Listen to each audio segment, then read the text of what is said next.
going to start with Pule this morning.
Folks, it is the meeting of the Hawaiian Homes Commission is being called to order. The meeting is being held via teleconference, moderated by me, Chairman William Isla Jr. from the DHHL office, Halepono'i 9-5420 Kapolei Parkway, Kapolei, Oahu, Hawaii. And today's date is Monday, November the 16th, 2020. The time is now 9:36 a.m. Agenda notes pursuant to Governor's 14th proclamation related to the COVID emergency, Hawaii Revised Statutes Chapter 92 regarding public agency meetings and records is currently suspended through November 30th, 2020 to the extent necessary to enable boards to conduct business without holding meetings open to the public and to allow state agencies the ability to effectively and efficiently provide emergency relief and engage in emergency management functions. At this time, we are not able to live stream via DHHL website. For each agenda item, the staff will introduce the item and the motion. The chair will ask for a motion and a second. Chair will recognize staff to provide the overview. Then chair will call on commissioners one by one alphabetically if needed for questions or comments, depending on how active, I guess, the discussion is. Chair will then call for a roll call vote. Leah, would you please call the roll? Commissioner Awol. Here. Commissioner Helm. Here. Commissioner Kaapu. Aye. Commissioner Kalekini. Aye. Commissioner Kaupu. I see you. Commissioner Namu'o. Aye. Commissioner Nevis. Aye. Commissioner Teruya. Chair Isla. Aye. 9 members present. We have a quorum. The chair will now entertain a motion to amend the agenda to include an update on Uluke Kukui on Tuesday's agenda. The addition to the agenda, if approved by 2/3 recorded vote for all members to which the commission is entitled, is an information-only item. I guess the oversight was due to the chair not following up. So with your indulgence, commission members, may I have a motion to approve the agenda with the suggested amendment to include the update on Uluke Kukui tomorrow? And we'll take a roll call vote. Well, we have questions first. So starting at the top.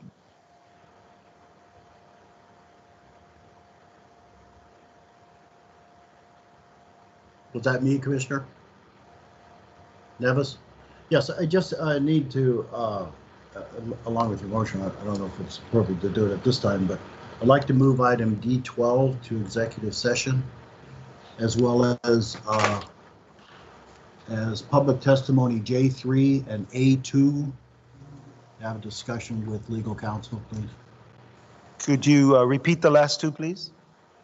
It's J3 and A2, which is public testimony. J3 and D2? A2. Those were sent last minute yesterday. Okay. Thank you. Okay. Patty, you had your hand up.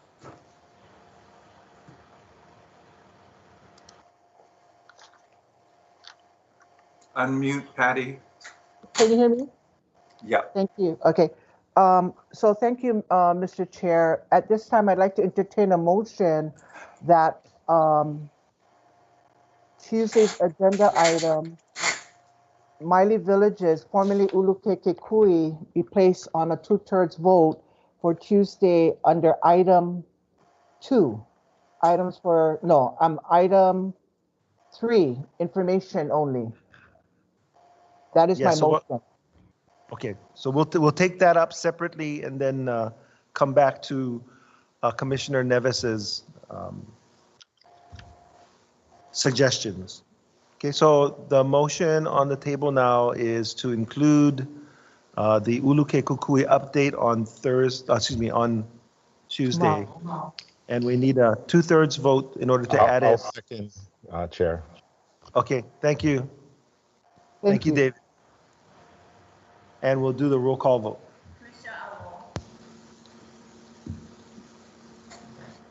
Commissioner Awol, Aye. Commissioner Helm, Aye. Commissioner Kaapu, Aye. Commissioner Kalekini, Aye. Commissioner Kaupu, Aye. Commissioner Namu'o, Commissioner Nevis, Aye. Commissioner Teruya, I Chair also Isla. wanted. I also wanted to add, Mr. Chair, that part of the motion, I understand that Mr. Cully Watson, the developer, would be also doing a presentation during the informational Miley Village project. That's Thank you. correct. Thank you. Chair Chair Isla. votes aye. 9 ayes, motion passes. Okay, so Dennis, now, if you would make a motion to defer the items that you had previously mentioned. Yes, I'd like to make a motion to defer, or not defer, but move to executive session. Item D12, public testimony J3, and public testimony A2. Why? Okay, do we have a second? Second. Discussion. Okay. All those in favor say aye. Aye. Aye. Aye. Okay, is anyone opposed? Okay, seeing none, the motion carries. We'll move on to just a quick announcement, just a reminder, the F items will be deferred to the afternoon. And now we'll move to the approval of the minutes. And Randy, Oh, I have one. you had submitted some amendments to the minutes. Yes, I'd like to make a motion to do the amendments to item E1 to include my comments at our last commission meeting. Okay, and we have a copy of the comments that you want included. Yes. Further suggestions to amend the minutes? I heard Patty.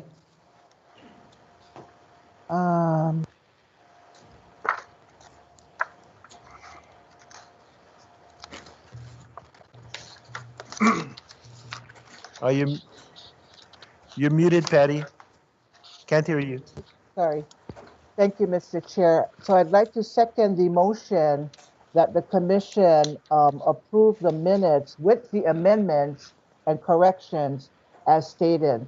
I also have corrections on page 15 of 27, paragraph line 1, 2, and 3. It should read, Commissioner Teruya asked if the Waianae Valley Kaupuni, can you please correct the spelling? Kaupuni Park Development is a DHHL GIA funded for completion of Phase Park. Mr. Chairman, I can email the correction to that to our Secretary Leah. Thank Thank you. you. That would be helpful. Thank you, sir. Okay, so we have a motion and a second. Oh, Chair, I have. Are there any? Yes, David.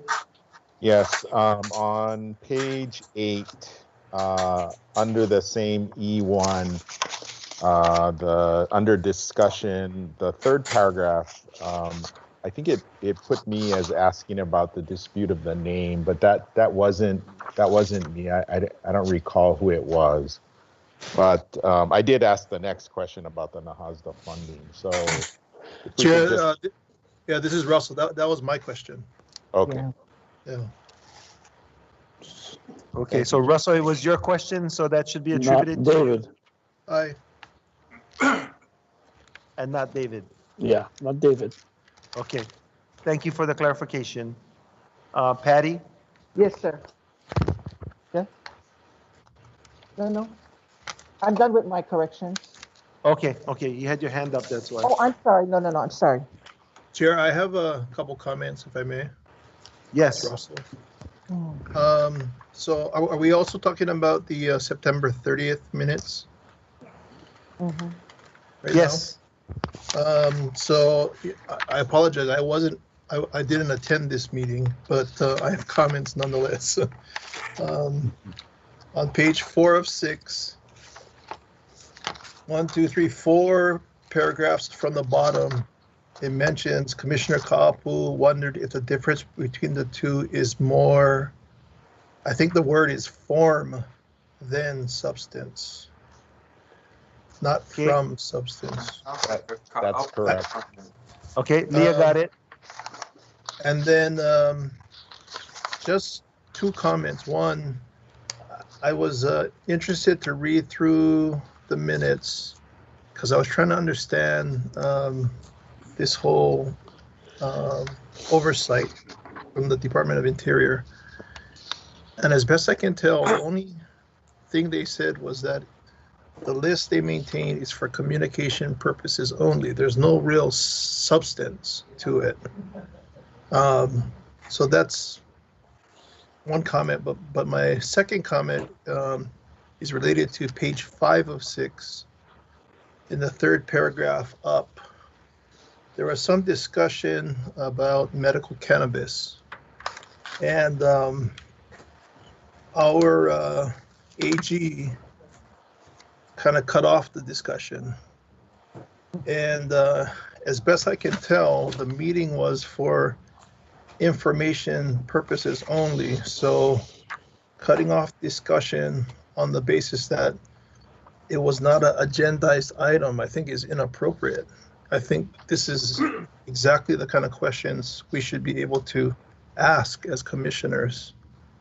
So I'm sorry that I wasn't there at the meeting because I would have said something at the time, but I just note that our AG shouldn't be coming to the defense of the DOI.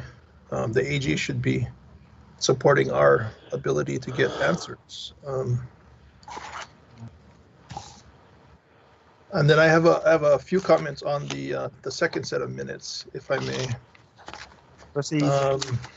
The one was the correction that Commissioner Kaapu noted.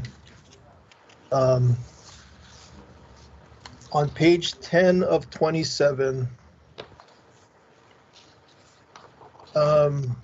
so this may just be a matter of process or procedure, but so there's 2 motions that seem identical. One's entitled motion action, one's entitled amended motion action, but they both move the same action. Am I missing something, or why do we have 2 votes on this? Or I'm trying to remember what the amendment was that was made. Oh, got it. Commissioner Kaupu, one was a motion to amend the agenda, and then the second one was approval of the action. Commissioner, to adding the two additional SPs. So well, look at the in that chart format. Look at the lead in, moved by and moved by. In the first case by Ka'apu, or actually, I'm sorry, by Kaupu, and the second by Awol. But they do the same thing. Does one of those boxes have to be corrected? The bottom box. The Yes, bottom you're box was correct. the actual approval of the motion, or was You're the first one was correct. the amendment? Okay, You're correct, and it will be corrected. okay. Thank you for that. And then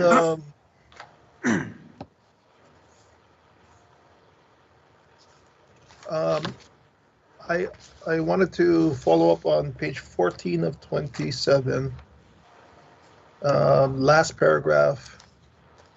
I raised the question of whether the DCCNRs could be changed, and I guess it's the paragraph ends. Chair Islet didn't know the results of the discussion, but will include it as an option going forward. So is that somewhere in our agenda today to discuss the follow-up on that, or is that a future thing?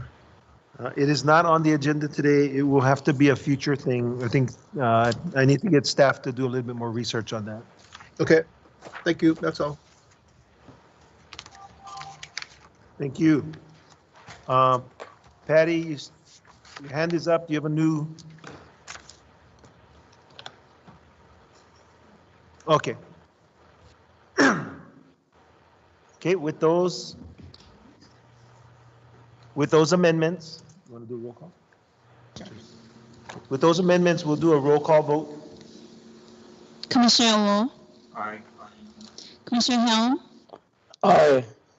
Commissioner Ka'apu, Aye. Commissioner Kalekini, Aye. Commissioner Kaupu.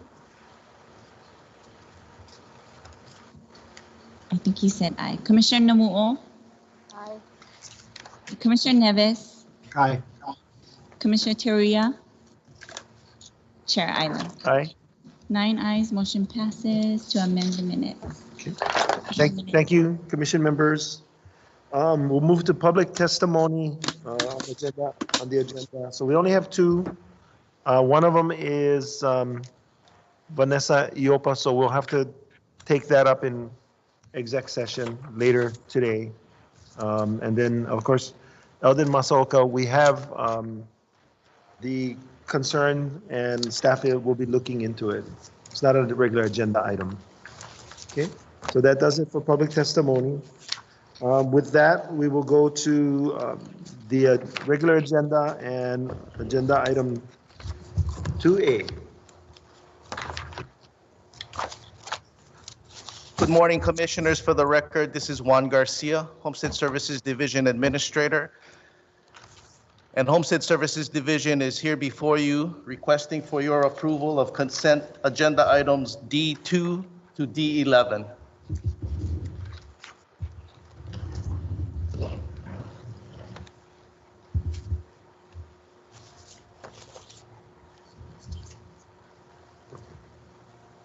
Any questions?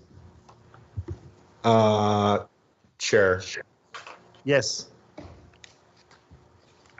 I'm trying to look for the succession. And I guess I had a question for Juan. When we approve successors, first of all, I guess what item is that? There's two, D5, I'm sorry, D6 is for applications and D7 is for lessees. Okay, so on D6, these are, we're approving this designation of successors, is that correct?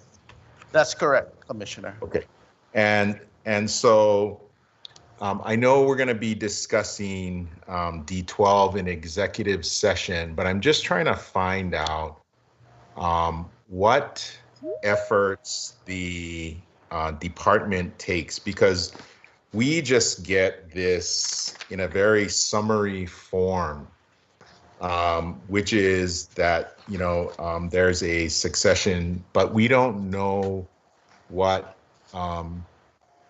due diligence has been done. And I'm more concerned about when somebody is named as a successor and then they're approved by the commission, what due diligence is done so we can understand just procedurally what happens. And I'm wondering if we need to have more detail in this, because for D12, as we will see in the executive session, there was an approval by the commission at the time, but then later we have rescinded, I guess, that approval. And so I'm just trying to understand what happens. Okay, Commissioner, for specifically on D6, these are applicants that failed to designate a successor prior to death. So based on the rules, the department published a notice in the paper once we received the notice of the death. So upon receipt of the death certificate, the department published a notice at the upcoming publication in November of the applicable year. The claims that are received are vetted to make certain that the claimant is in fact qualified. This submittal is requesting for your approval of the claimant's successorship interest to the application rights for the respective deceased applicants noted on the submittal. Yeah, I get that. I guess maybe what I was really asking about was perhaps a better one is D11, because that comes to us for a designation of a successor. Is that correct? That's correct, and this is a lessee. Again, this is D11 having to do with lease number 12121. The decedent, George Furtado, failed to designate a successor. We published a notice pursuant to the rules, and the wife, who has priority over all claimants, submitted a claim. So we are here before you this morning requesting your approval to designate the decedent's wife as successor to the lease. Okay. All right. I got it. Thank you. Okay. And David, just real quickly, so there's two qualifications that have to be made. One, that they're in the familial lineage, I guess, per the rule, and then the Native Hawaiian qualification. That's part of the due diligence before we bring it to you, okay? Other commissioners, Patty? You're muted. Thank you. And then we'll go to Chair. Go ahead. At this time, before going to further discussion, I'd like to entertain a motion that the commission support D2 to D11. Okay, you hold that motion, and then we have, You need a second. I need a second before we move. Do I have a commissioners? second? Second. Thank you. Okay, now you can go forward. All right. So we also have Commissioner Kaupu and Randy with their hands up. Kaupu first, and then Randy. So I just had a follow-up question to Juan. The other situation where someone has a successor designated, but they don't qualify, can you just remind me what happens in that situation? On either case, if applicant or a lessee designates a successor who is deemed to be unqualified, and there's no alternate successor name, pursuant to the rules, the department must publish a notice to call qualified relatives to submit their successorship claim, either for the rights to the application rights or to the lease. And regarding the blood quantum requirement, if it's the same, if it's siblings that it works down to, then they have to be 50 or 25. Okay, Commissioner, on the application, successorship to the application rights, the claimant must be 50%. On the Okay. lessee side, 25% applies to the spouse, child, grandchild, and siblings. All the other relationship must be 50%. Okay, got it. Chair, I have one other comment. I don't think it's a conflict, but I wanted to note that for item D5,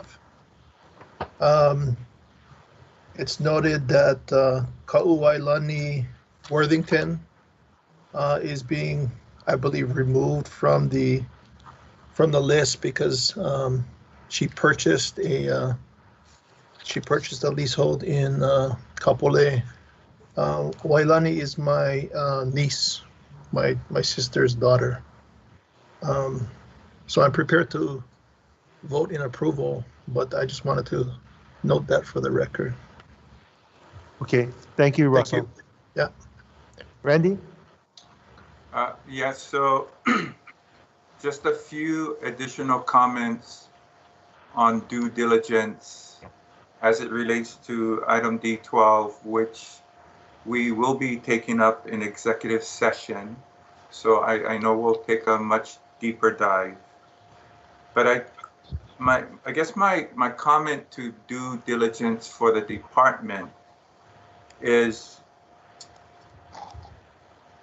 on certain cases like this consent agenda and D12, when I read through the J agenda testimony being provided by Valdine Iopa, there was much more to this situation than we were being informed about.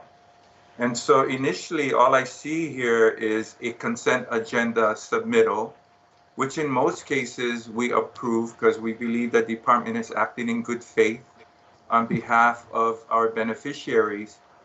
But then buried in the Home Services Division status report is the real reason why we're deliberating on this. And even in that report that's on the last page of the status report, even that doesn't provide us enough information to inform the commission on why we are moving toward a successorship cancellation after the department had already approved it at least twice and then reaffirmed it with a third letter. So I guess my question as we move toward executive session is I would certainly appreciate more information on matters such as this, where the commissioners can make a more informed decision. So that's it until we enter into executive session. Okay, thank you, Reggie. Commissioner. And with that, and with the understanding that the AG that has the most, I guess, experience or information with this case will have to sign off at 10:30, and we'll have another AG. I will entertain a motion to go into executive session now to discuss item D12. So do we have a motion to go into executive session to? So moved. Oh, we have a question. So to consider the rights and privileges. Mr. Chair, you already have a motion on the floor to accept these items D2, and you have a second. I think you need to conclude your first motion before you entertain another motion. Okay, I've been informed you're correct. So can we have a vote on all those in favor of the D agenda minus the items that we're moving for executive session, say aye. Aye. Aye. Anyone opposed? See none, thank you very, very much. Now I'll entertain a motion to go into executive session. So moved. To Neves. Second. Thank you. Let me just finish to to resolve an issue in executive session meeting pursuant to Chapter 92, 5-A-4 Hawaii Revised Statutes to consult with its attorney on questions and issues pertaining to the commission's powers, duties, privileges, immunities, and liabilities on this matter. So I appreciate the movement. And the second, all those in favor of going into executive session, say aye. Aye. Anyone Aye. opposed? Seeing none, okay. Give us a minute to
Hale Manager for Contact and Awards Division. This is item C1.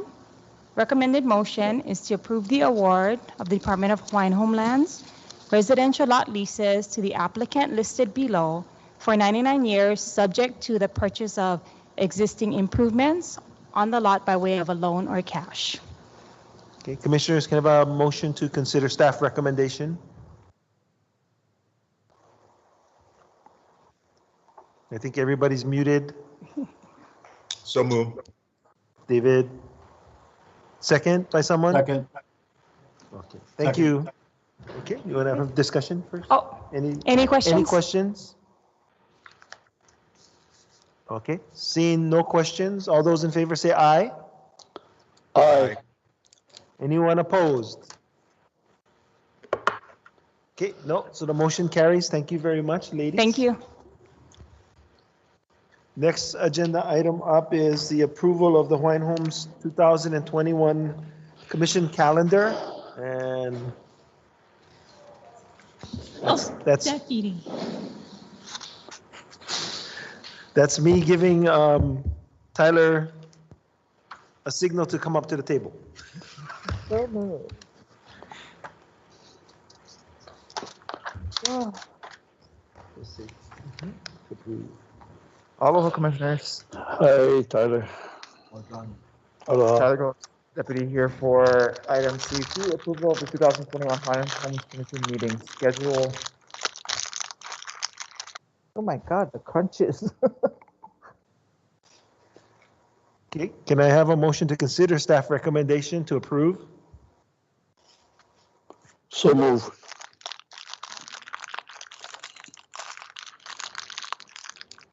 Okay, we got you, Zach, but we don't have a second. Second, Okay, thank you. Thank you, Patty. Any questions regarding the calendar, Commissioners? Yes. Go ahead, David. So I understand they're by video. At what point would the chair, make the decision to convert it back to live? And if that's done, what order will that be in as far as islands are concerned? I think we have the islands on the calendar. No, okay, we would go back to the normal island schedule. The live input is something that we're working towards getting some other equipment for, and then we should be ready. January. So the answer to your question is January, live. If you're referring to live testimony coming into the department virtually, you're actually talking about in-person, on-island live. Okay. Right. That question, I think, can only be answered based upon where we are in the COVID situation and what the various emergency proclamations, right? Because the governor does a general one, and then each county is slightly different. So depending on the island schedule, we would have to take a look at whatever the mayor's restrictions are, and if they continue to be no more than 10 people, then of course we wouldn't go back to in-person meetings until the COVID situation allows for it, I guess. Yeah, and I guess my question was more, let's say we're able to go back to in-person meetings in May. How do we decide where it's going to be? And it's too early to answer that question, but we're going to be stuck with only 6 or 7 months, and then how are we going to divide up that time?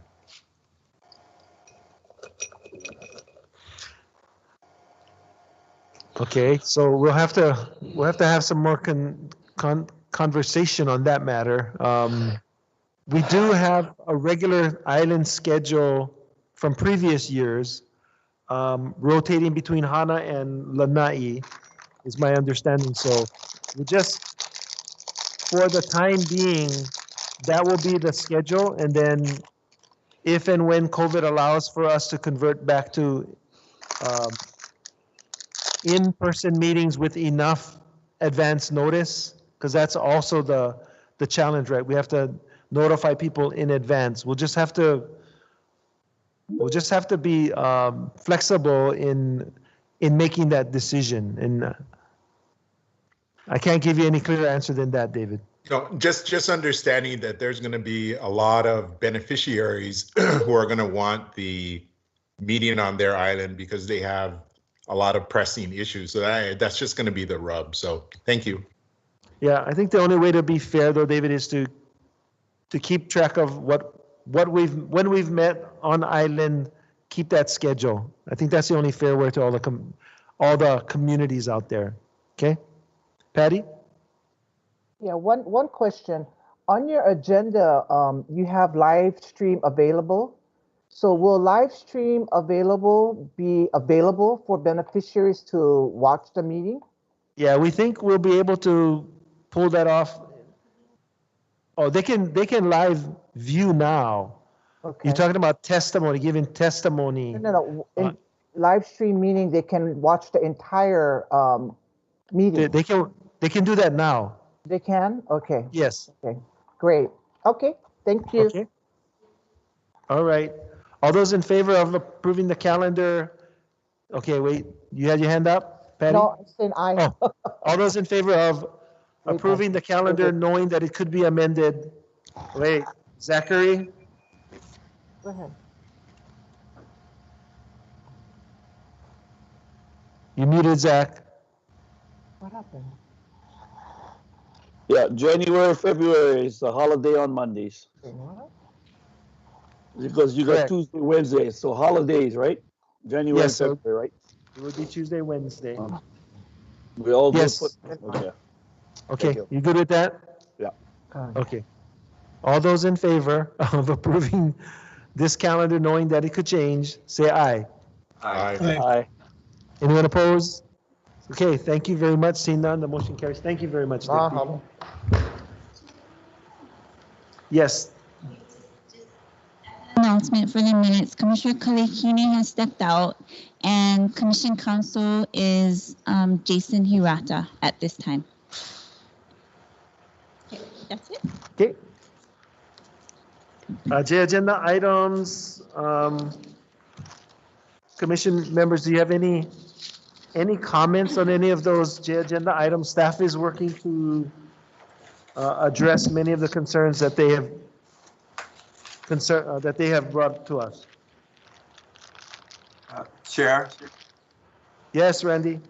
so I just want to acknowledge the submittal coming from Maui with the Papukalo Hawaiian Homes Association. They have a list of issues they would like to have addressed. My request back to the department is that, well, here's what I have suggested to the association, is that they try to convene a meeting amongst their membership with departmental staff that can help them answer their questions, and that I'm willing to sit in on that meeting, and that it should be a virtual meeting. And so my request back to the department is just to entertain that possibility. For a virtual meeting, okay? Yes. Okay, thank you, Randy. Mm-hmm. Other commissioners? Chair? Yeah, David, excuse me, Dennis first, then Patty. Go ahead, Dennis. Thank you. Yeah, Chair, can we, when the department responds to these, since we're doing virtual, can we get a copy to the commissioner? Yeah, you should, okay. You should be able, and you should be getting, we'll follow up on that. Okay, thank you. Okay. Patty?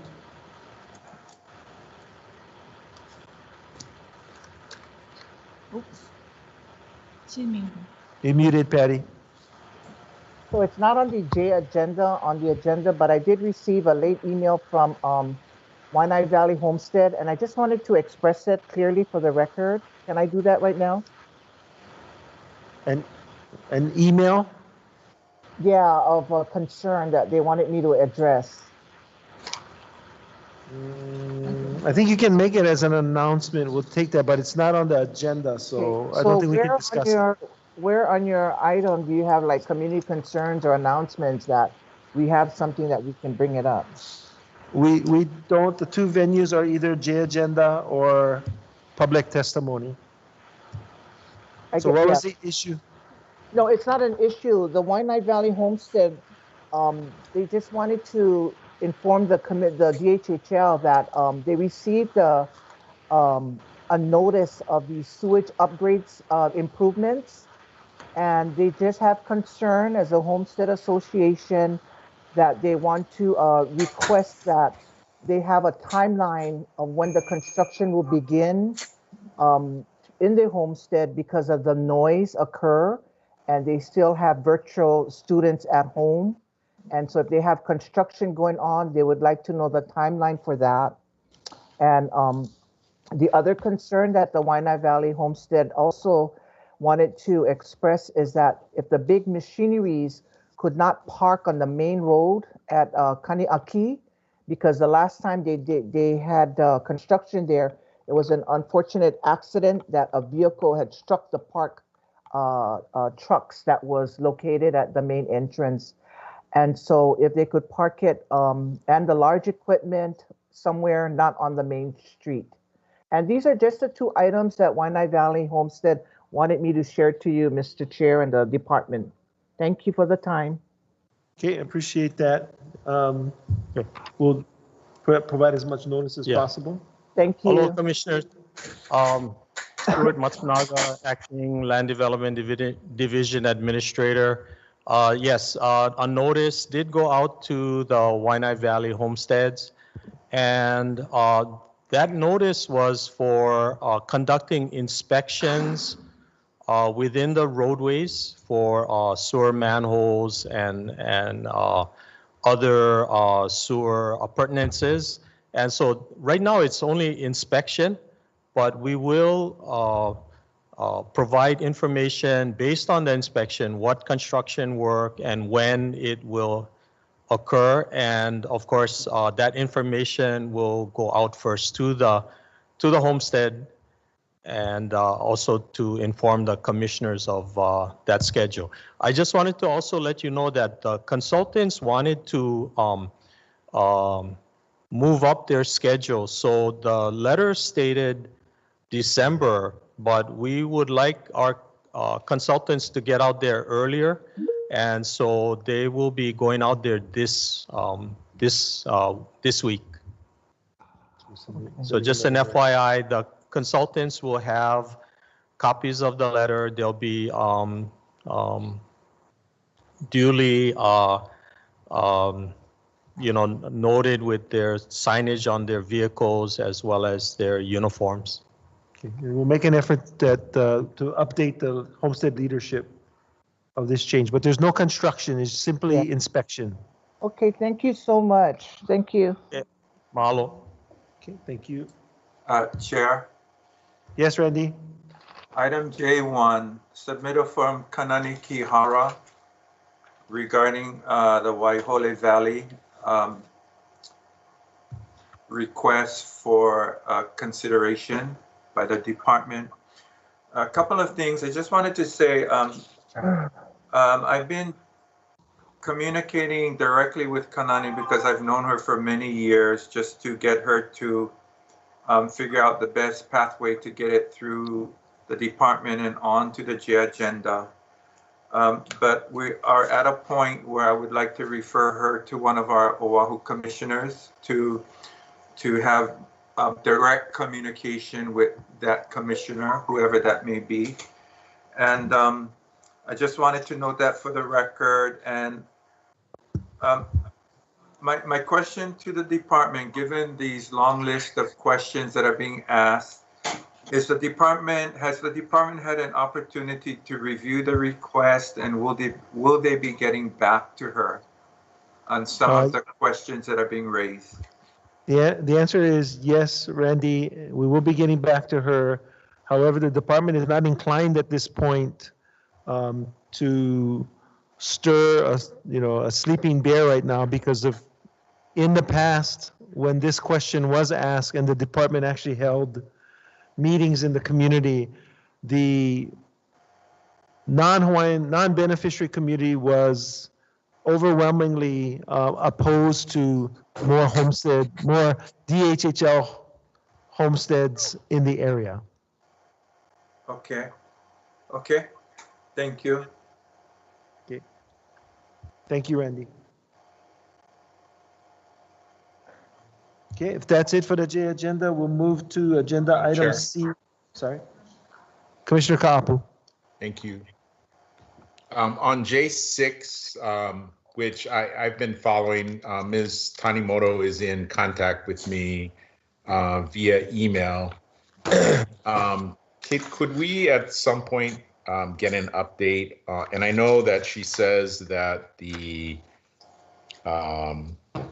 we're working on a bid process for the gate. So I think that's in progress. The other part I think that she has not received a response to is the bypass road. And my understanding is that bypass road is kind of dead at this point. But her concern is that for egress, if they needed to get out of the subdivision, I think the bypass road was supposed to go on top of it was supposed to connect more Mauka from Kaihai across the back of their subdivision. And then thirdly, the issue that keeps coming up, and I haven't heard if Department of Health has decided to hold their own hearing on the National Pollution Environmental Discharge Permit. But I do know that it has been blowing the last week. And she sent me a photograph of the cement blowing across the road. It's very clear that this was cement dust that was blowing. I went to a client's house on Thursday, which is past the subdivision, and it wasn't blowing as bad on the day I went by. I didn't see any dust, but the picture that she had sent me from the day before when it was blowing clearly showed, this white going across the road, and that was the concern I think that we heard during the public meeting. So if we could, and she keeps asking about who the actual lessee is, because she said that the lease, the original lessee died, and there's no one, and so, what is the authority for the sublessee if that hasn't been determined yet? You can address that question, just that question. Good morning, Commissioners, or almost good afternoon. Anyway, Kahana Albino, Acting Administrator, Land Management Division. Again, Commissioner Kapu, thank you for your question. General Lease 205, where the batch plant or the facility is located, was on former General Lease, which was General Lease 205. It was leased by Kaihai Millworks. And the lessee did pass back in 2011, 12, I think. The lease wasn't surrendered. It was canceled because of the lessee dying. However, we did honor the sublease that was in place. And that's the sublease that is with Kohala Coast Concrete and Precast at this moment. Okay, so at what point, Kahana, will we entertain a new lease for the property? That's to be determined, I guess, if we're going to consider that whole entire parcel, because they only have a portion of that parcel, that bottom portion near the highway, yeah? Right. Yeah. So no one has taken over, or no one else has subleased the parts Mauka to that, and if that's correct, then I think that we should look at it, because we're losing potential revenue, right, from not having Correct. that property leased out. Okay, thank you. Correct. Yep. Okay, Thanks. And then in terms of the Department of Health questions, what I'll do is ask Andrew to follow up with the dust question and the gate question. Again, once we update the procurement process, we can provide that both to her with a copy to you. Thank you. Okay, thank you, David. Okay, we'll move on to agenda item C3. Welcome, Joby, to the table. And Lehua.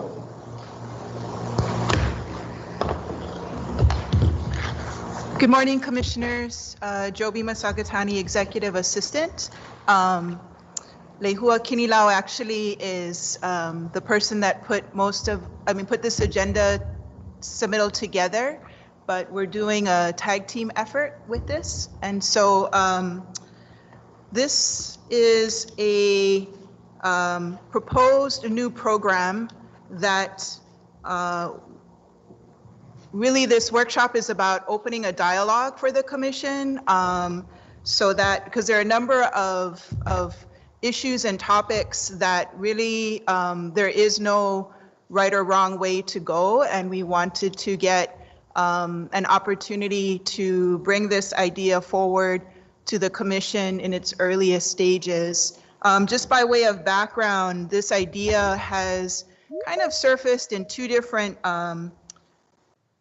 unrelated opportunities. One was internally at the staff level. It was an idea actually that Paula Ayla about 3 or 4 years ago had floated. And then in a separate independent conversation at the commission table, Commissioner Ka'apu also had proposed kind of the idea or elements of this concept.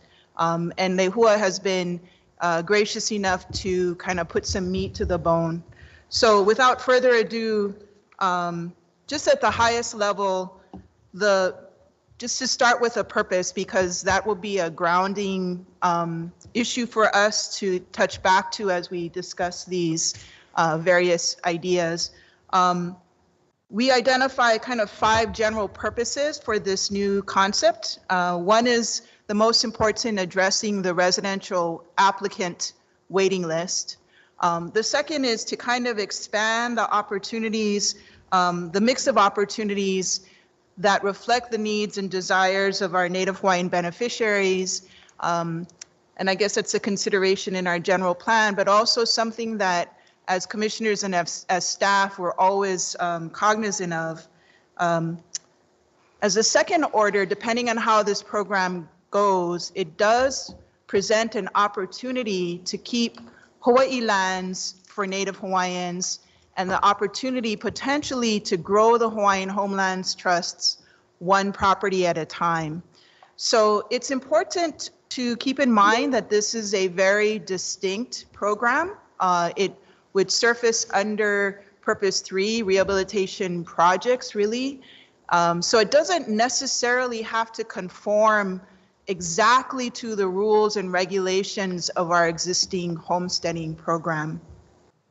The idea is basically to provide a significant down payment assistance to applicants that are on the waiting list to essentially purchase residential property. We're recommending, because this is not, this pilot, although it's a significant amount to start with for us, when you look at real estate on Oahu, it's not going to, it may not result in a significant number of families assisted.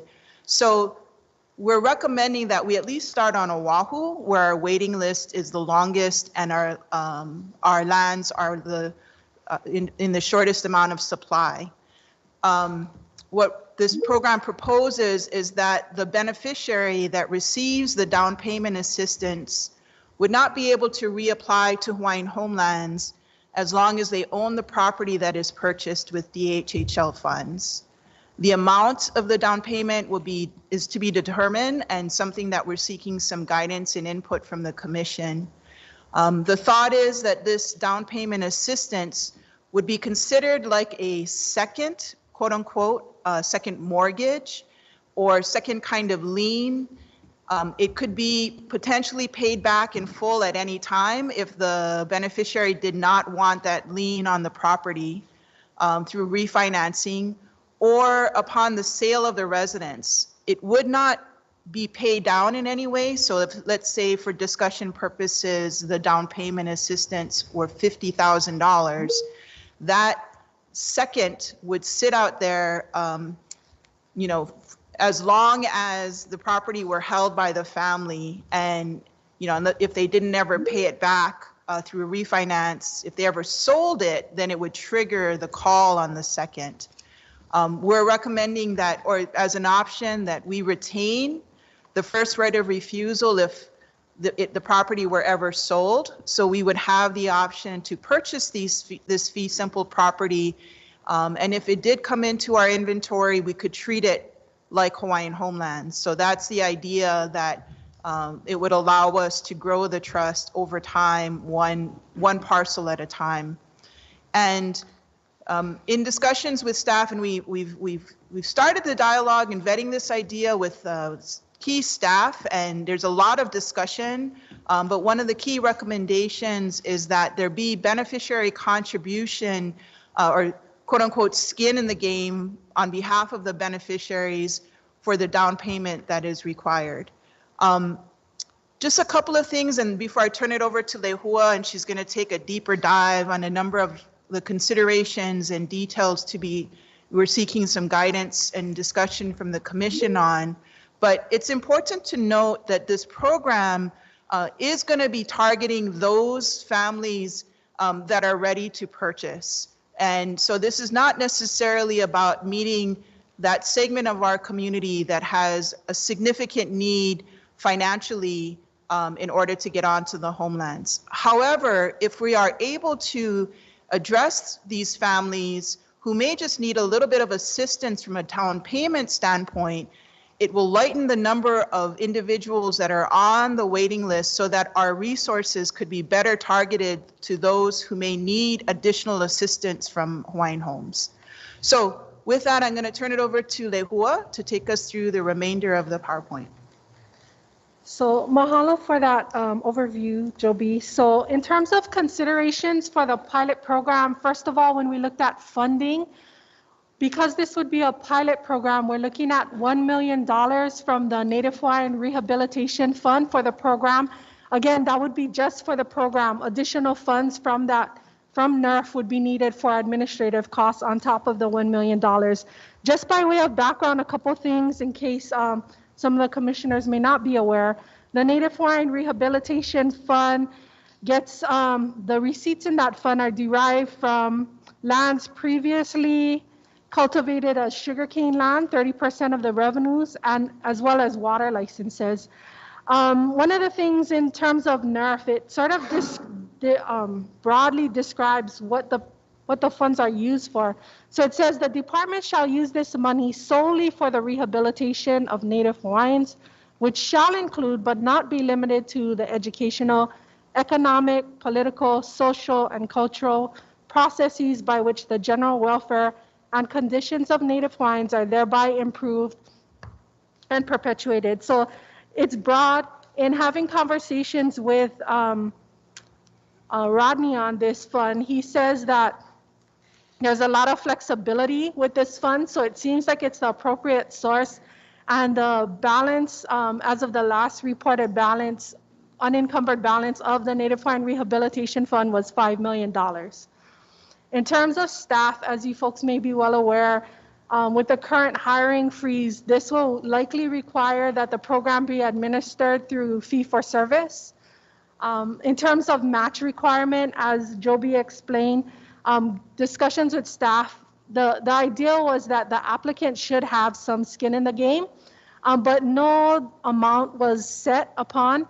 And so we'll go into some funding considerations for just a bit, but again, things like, should we cap the total dollar amount? What amount of match? Is it a 50-50? Is it 60-40? Or what other amount would be appropriate in terms of the amount of funds that the applicant would need to bring to the table? In terms of property requirements, as Joby talked about, we're looking for this pilot to be limited to Oahu. Must be owner occupant. The person who does decide to utilize this program would need to occupy the residence, and it is not intended for rentals. Again, Joby talked about ready and able to purchase. Since this is fee simple, you must show ability to purchase through loan pre-qualification, and keeping in mind that deadlines are rapid. What often happens is offers get acted on quickly, and so that needs to be factored in terms of the implementation. And then the last part is deployment of the program One idea is to just sort of identify applicants would have an opportunity to say they are interested in this program. They would meet whatever criteria is set up, whether it's loan pre-qualification, any type of financial qualification, and then you're served based on your date of application. In terms of funding considerations, just so that the commission could consider sort of the order of magnitude, if we started with $1 million of NERF funds, that would determine the number of families assisted depending on the size of the down payment provided to each family and then their contribution. So just to give you a rough price, so the median price of a single family home right now on Oahu is $880,000, or a condo, if that is even an option that the commission would consider, is $430,000. Now, if we were to look at a down payment of 20%, so there would be no mortgage insurance, that amount would be $176,000 would be needed, or $86,000. And then again, there's the portion that is provided by the applicant. And then if you were to look at a down payment of 5% or 3%, again, these will determine how much insurance you would need to pay on the property. But there are those options to come in with less down. And then again, it would mean less funds required for the down payment. But again, what portion should be contributed by the applicant? And again, will there be a cap per family assisted? Issues for discussion that we had hoped to get some feedback from the commission on is, first of all, can the beneficiary transfer the benefit of the down payment assistance to a member of their family, like a transfer of a lease? In our conversation with staff from Homestead Services Division participating in this discussion, this is allowed for homesteading purposes, but as Jovi pointed out, are we going to treat this program differently, and should it be exclusively just for applicants? The next thing is, should the program be limited to first-time home buyers? Again, that definition may not be, they could have owned a home at some point, but for purposes, is it defined as not owning property for 3 years prior? And should applicants that currently own property have the opportunity to participate? So that's some of the input we were hoping to get from the commission. And again, this whole point of, is it only for single family? What about condo? Because now you start entering into maintenance fee and other issues, but can it be allowed for a condo, a townhouse, leasehold, besides DHHL, other leasehold type properties, co-op, residential purposes? Or again, should it be only limited to single family in this pilot? And then what impact, we're still trying to figure out, thanks to, again, Homestead Services Division and then Hokulei's input, what impact will the second mortgage securing DHHL funds have? Should it be some kind of deed restriction instead of a lien, or do we need both? And again, if the beneficiary does pay that back, then again, they would be released from the obligation at that time. Or are we only looking at upon the sale? And then the other bullet we put was, again, should there be additional considerations to limit risk to the trust if loans default? So some of the questions are, a minimum loan to value ratio, or again, credit score of the applicant. So those are some of our issues for discussion. I think I would pause there before we get into the next steps, just so we could entertain conversation. Commissioner? Questions? Comments?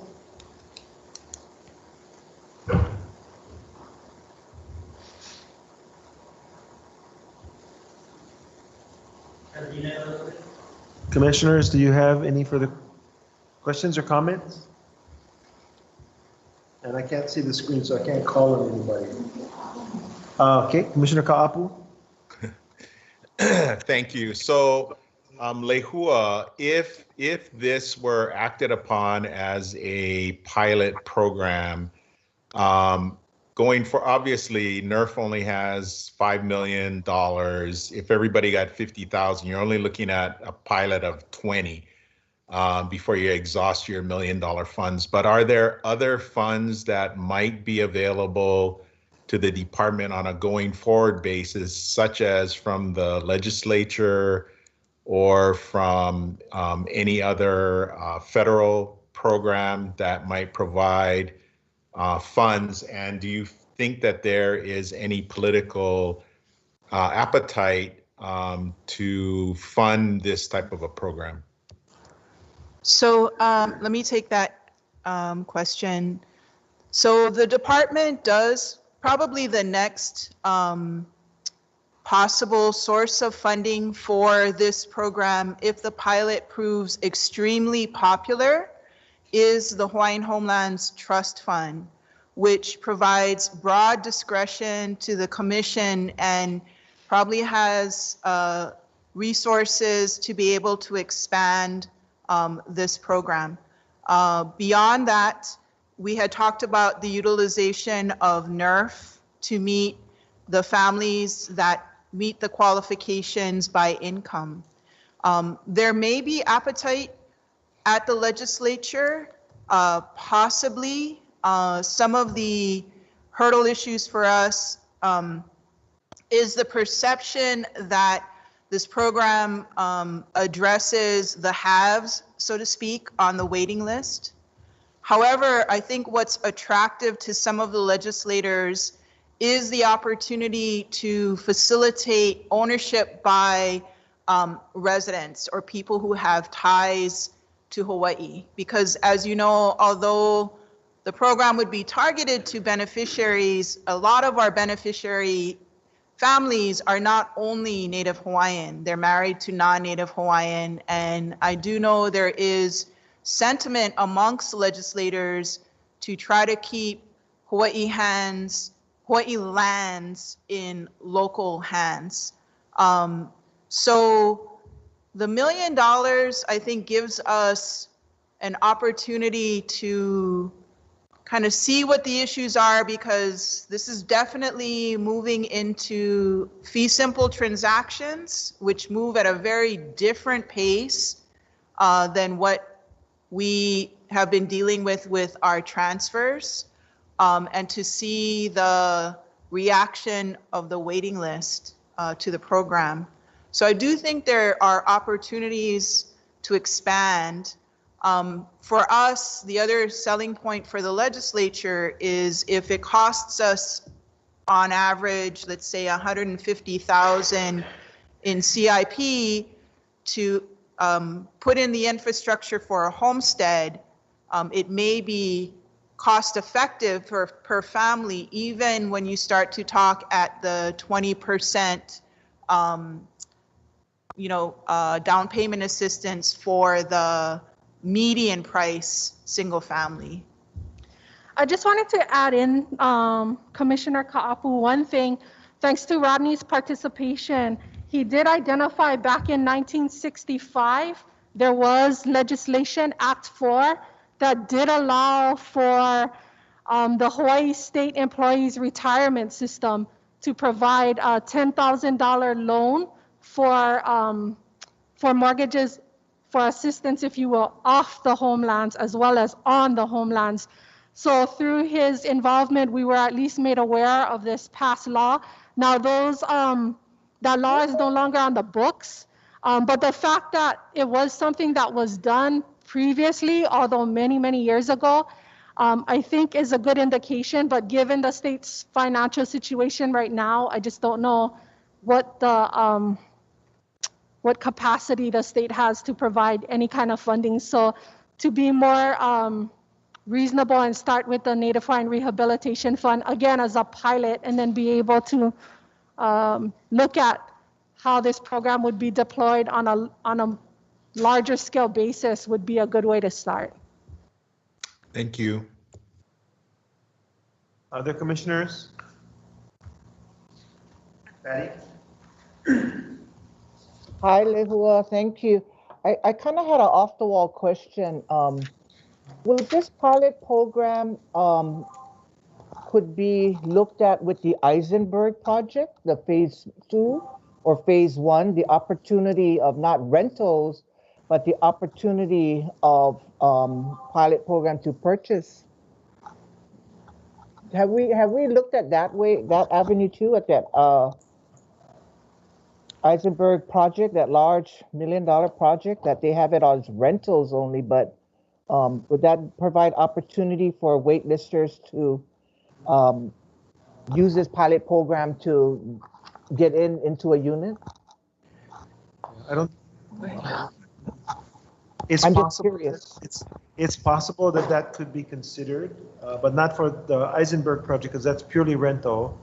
But maybe in future projects, or we have listed, I guess, in the inquiry section, the ability to maybe do this pilot project on condos type situation, multifamily situations. Right. So, I think the distinction was, the intention was to allow a family to be able to basically buy fee. So the properties like Eisenberg, like any kind of condo that's on the homelands are going to take on the characteristics of Hawaiian homelands and all of the constraints when we start to deal with making those properties available for residential use.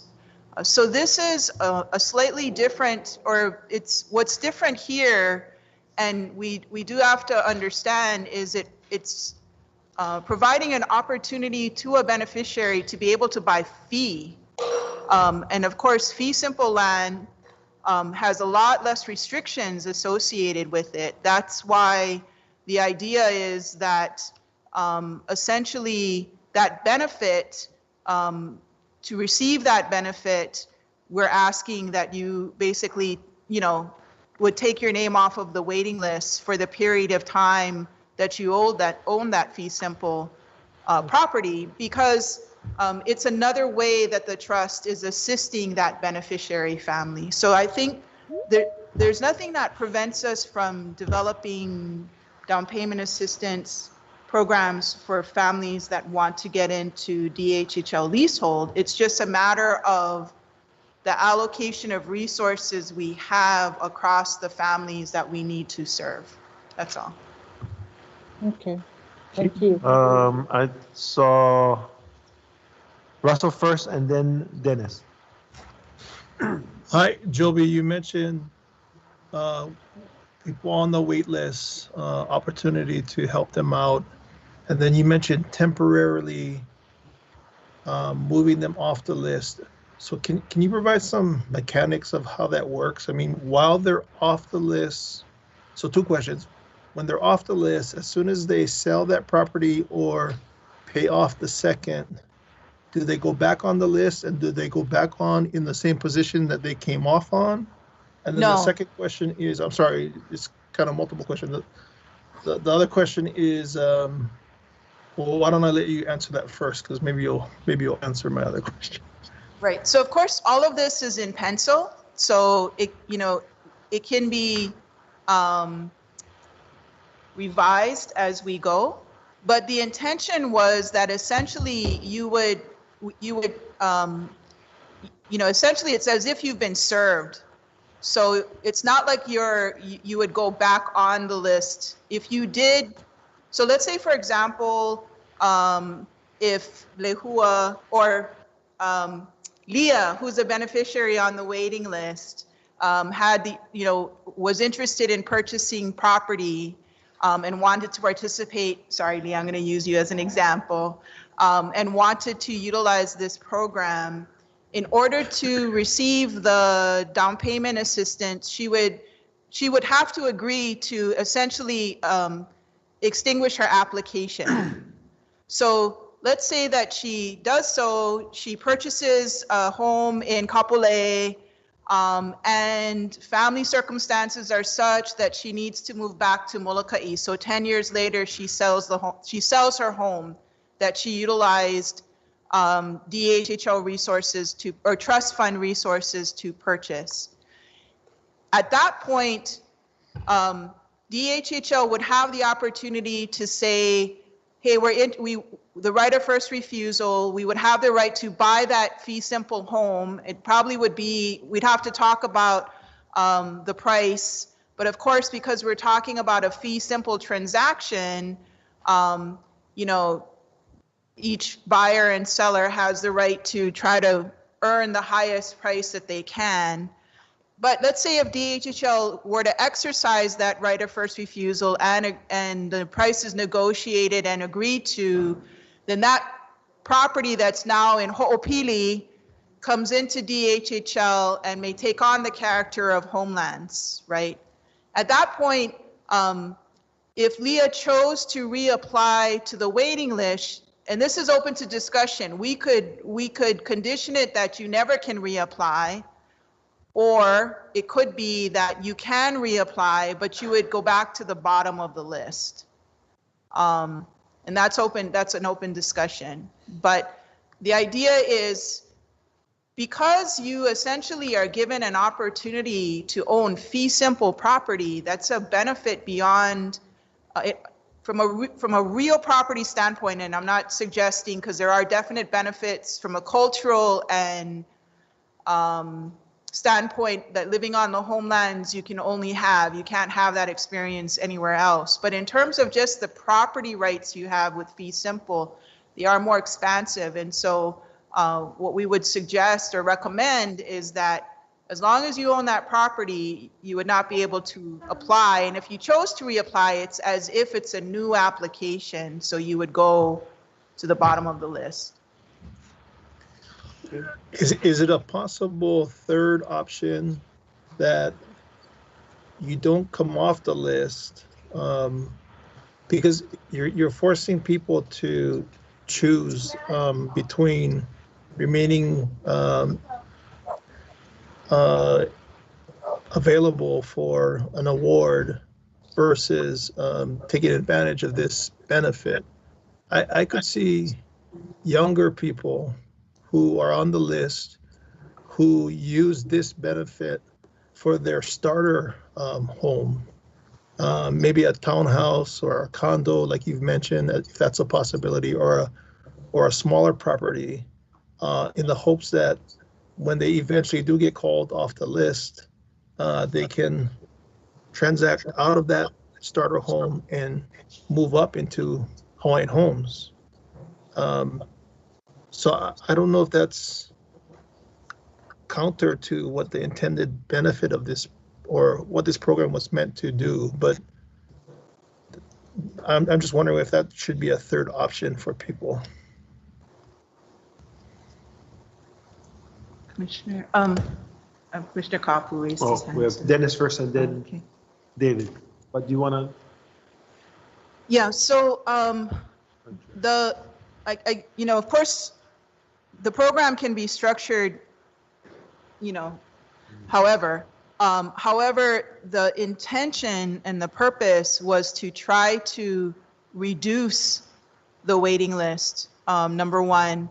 Number two, if this became an extremely popular program, and I think it may become popular, then essentially what it would do, and it didn't take anybody off the waiting list, is that we simply would tax our resources and have less to address the awards to get people moving off of the list. So it would just take longer because now we would have spread, if people don't come off the list.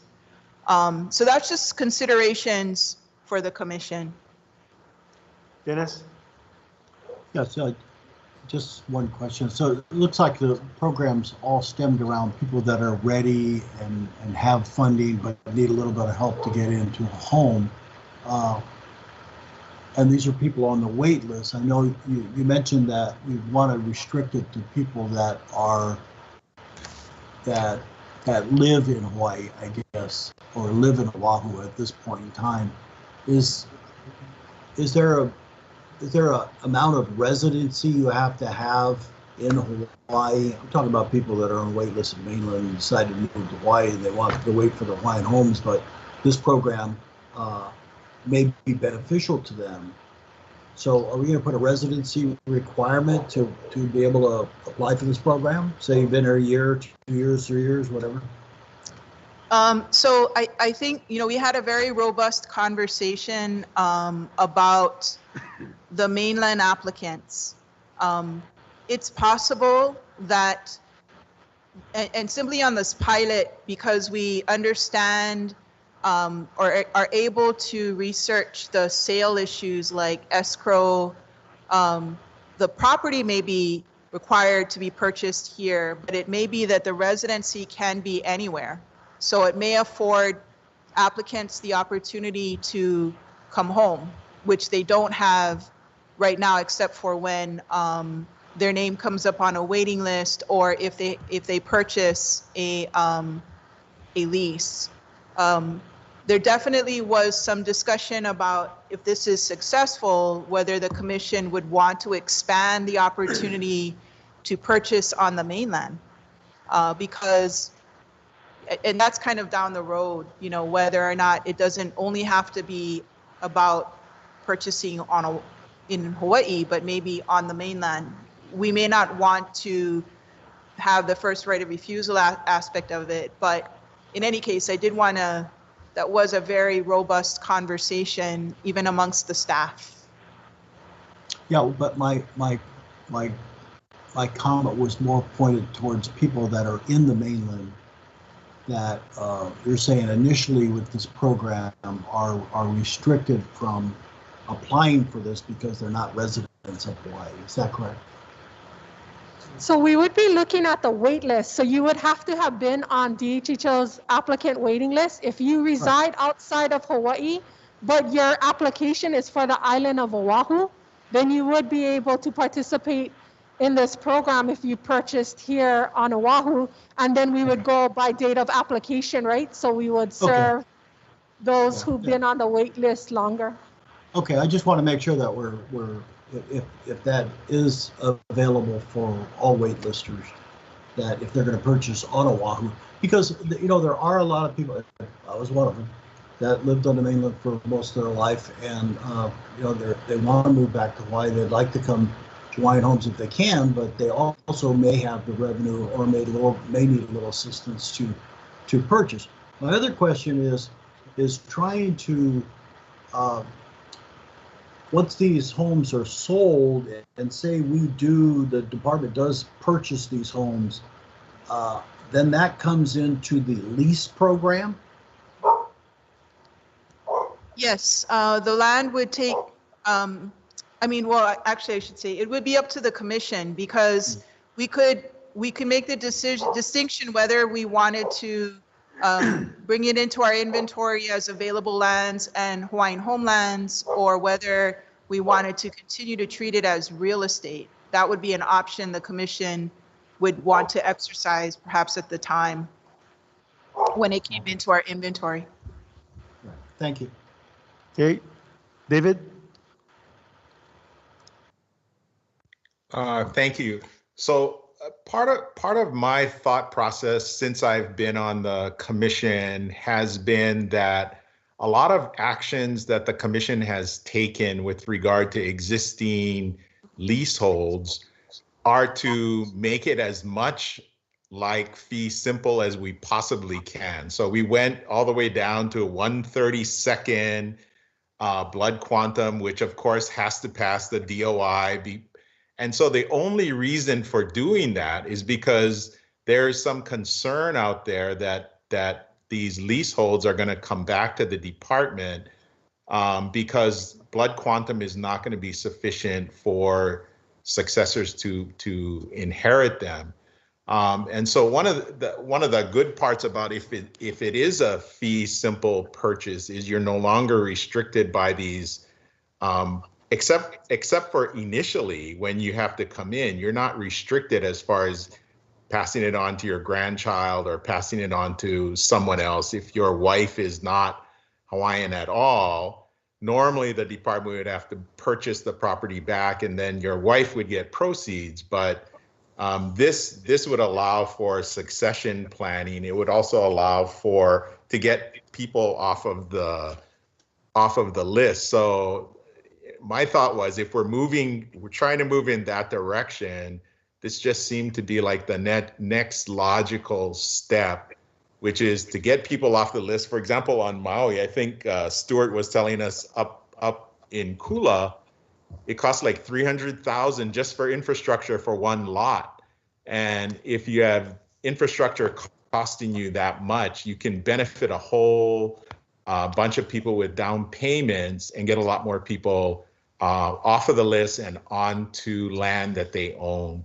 To me, one of the bigger issues is going to be if you're an existing lessee, what happens to you? Are you stuck?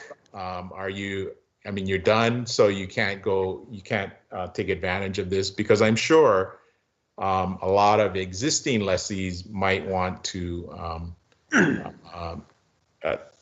take advantage of a program if it were available. And I don't know the answer to that, but I know this is just proposed as a pilot. So I don't see any other hands up. Can I just, if we can go one by one, Chair? And I think some of the questions, anything they want to speak to, but especially, I think the main issue is, can it be transferred, or is it strictly for the applicant, if we can get everyone?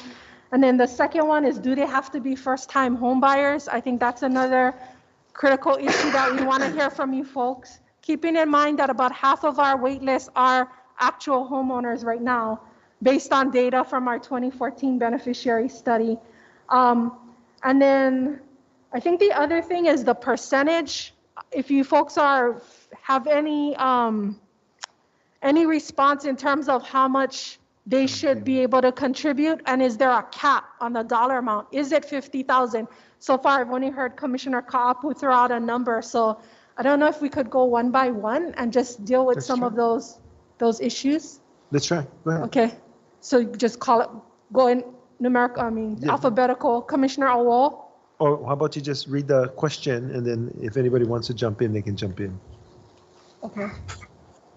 I thought it would be easier if we could just kind of go through them all one at a time, rather, because then we got to go through each one for every question. So we have the issues for discussion highlighted on the PowerPoint. So if anyone has input on each of those issues, would be helpful.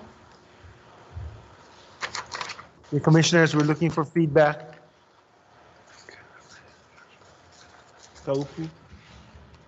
Russell? Thanks, Chair. So I'll start the comments on that particular slide.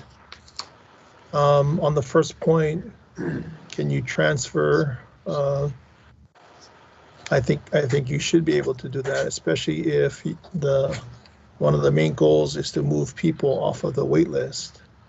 Then for the same reason, because you can transfer that position, you should be able to transfer this benefit to get value from that, or so that people can get off the list. Should it be limited to first-time home buyers? For the same reason, no, because we don't limit the current list to first-time home buyers. I think the assistance should be for fee interests. So condo and townhouse would be fine for me, but not leasehold.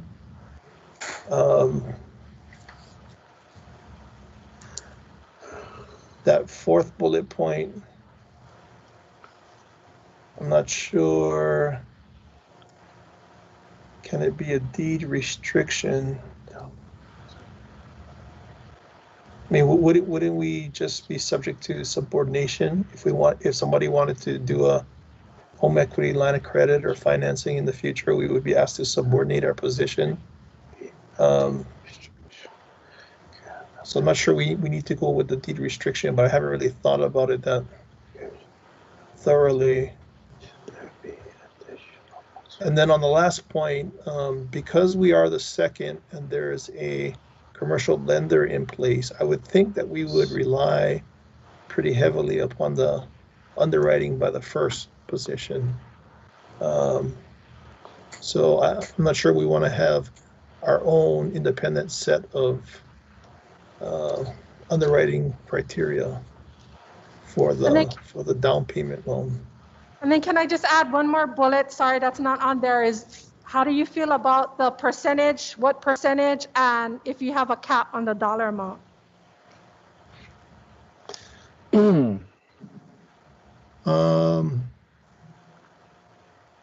I'd have to think about it more, but right now, I would be okay with as little as a 10% skin in the game, if that's what you guys are looking for. And then on the cap, I wouldn't, no cap. Just because I haven't thought about it enough to have an educated response on that.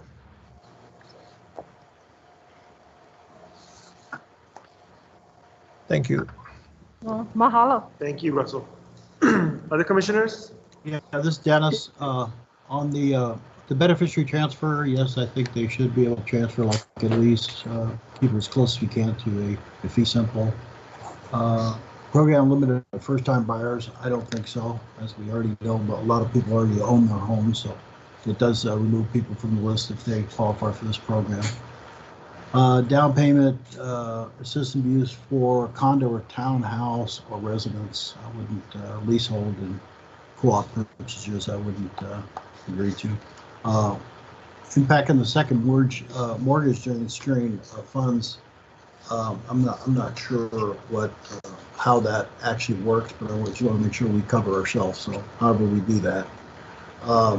Can the beneficiary pay it back at any time? I would say yes, because it puts more funds back into the program. So I think that's probably a good idea. And then they can be released upon sale. Should there additional consideration be limited to risks of loans of default? I'm not a real estate guy, so I wouldn't really know. The percentage, I'd like to get something close to matching, so somewhere around 40 to 50%. As we mentioned, most of these people are ready to go. They probably don't need much help, but the fact that they'd be able to not have to wait, I think it would be good. As far as the capital funds, depends on how much funds we have. And I can't really give you a number at this point. That's all I have. Thank you. Thank you, Dennis. Yeah, I don't see any other hands up. Are we good to move on? Okay, so the last slide basically was just to let the commission know what the next steps are. Okay, hold on 1 second. So Commissioner Teruya, go ahead. Where are we? Okay, hi, can you hear me? Yes. Okay, so the first one is real quick, yes. The number 2, should the program, I put no, we shouldn't have a limit. Number 3, I went to condo, townhouse, and single family, no co-op and residential. Number 4, I didn't quite know how to answer that, but beneficiaries should pay back. And then the last one was, I went up to 10 to 12%, and then the cap amount as no. Thank you. Okay, thank you, Patty. Thank you. Okay. Go ahead, Lehua. Okay, so in terms of next steps, okay, sorry. Okay, Zach, go ahead. Oh, can you go back, please? Yeah, should be on the screen. Okay, so the first one, the beneficiary transfer, I'm okay with that. First-time home buyers, it shouldn't be limited to that. Okay, so, and then I don't have any comment on the third issue, and I don't have a comment on the fourth and the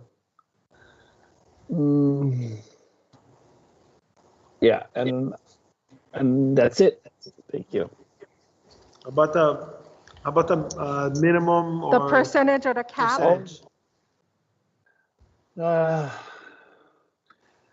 For me, I would say 10%. Okay, thank you, Zach. 10%. Commissioner Kalekini. Yes, thank you, Chair. So going down the bullet items, the first one, I say yes. On the second one, I would say no. The third one, my position is that it be allowed to be used for all options, not just a single family. Number 4, I don't have any specific response to every question, but I do support beneficiaries paying back at any time and being released from the obligation or only upon the sale. The 5th bullet item, again, I don't have any strong position.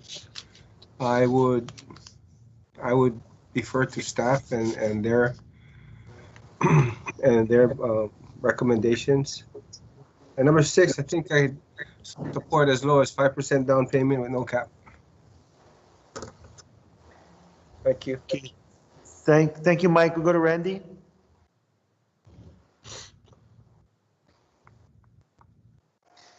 Okay, so on the first item, my response to that is yes. On number 2, my response to that one is no. Number 3, no comment yet. I still need to think about that. Number 4, multiple questions, but the one I will respond to, can the beneficiary pay it back at any time? I say yes to that. Let's see, number 4, additional consideration, minimum loan to value ratios of their. I'm not fully understanding what that question is asking. Can somebody help clarify that for me? Yeah, so when we start talking about getting into the fee simple world, because you're talking about higher prices, potentially more debt, and because we would be in what's called the second position, if the market turns and let's say you lose 25% of value and the loan defaults, there's a very real possibility we may not get that money back. Yeah, so one possibility I think kind of Russell touched upon is we can rely very heavily on the underwriting that's done by the first lender. It might be that the maximum all in first and second mortgage might be 97%. Or those kinds of considerations. This market right now on Oahu is so hot because the interest rates are very low and supply is very limited, that you're having purchases happening over and above what's appraised. In some cases, by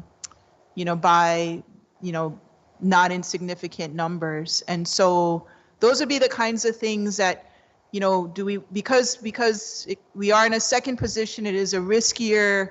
Are we going to be strict about the credit scores, i.e. 650 and above, or are those? We just want to get a sense from the commission if those considerations are those considerations that the commission feels very sensitive about or concerned about, because although we would be secured by the property, because we are in a second position, we're more at risk than if we were in the first. So just kind of getting a sense from the commission about that.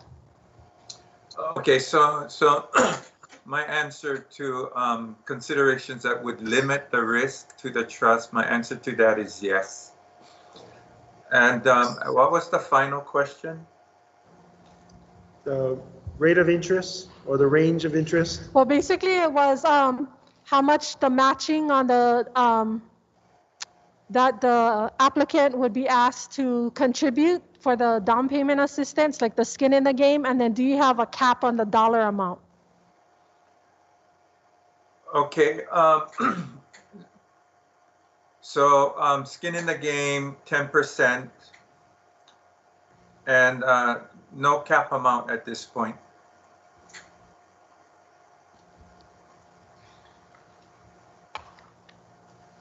Anyone else? Any hands up? Patty, you had a question?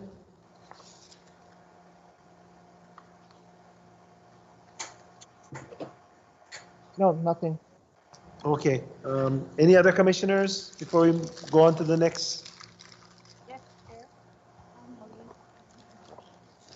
Pauline, are you, Yes, I'm going to answer the question. okay, you're a little soft. Can you speak closer? Okay, can you hear me now? You're still very soft. Oh, okay, wait. No, I think it's fine now. Getting better. Wait, can you hear me now? Pauline. Fine. Yeah, you gotta turn your volume up. Can you hear me now? No. No. Oh my You- God. Okay, hold on. Okay, good.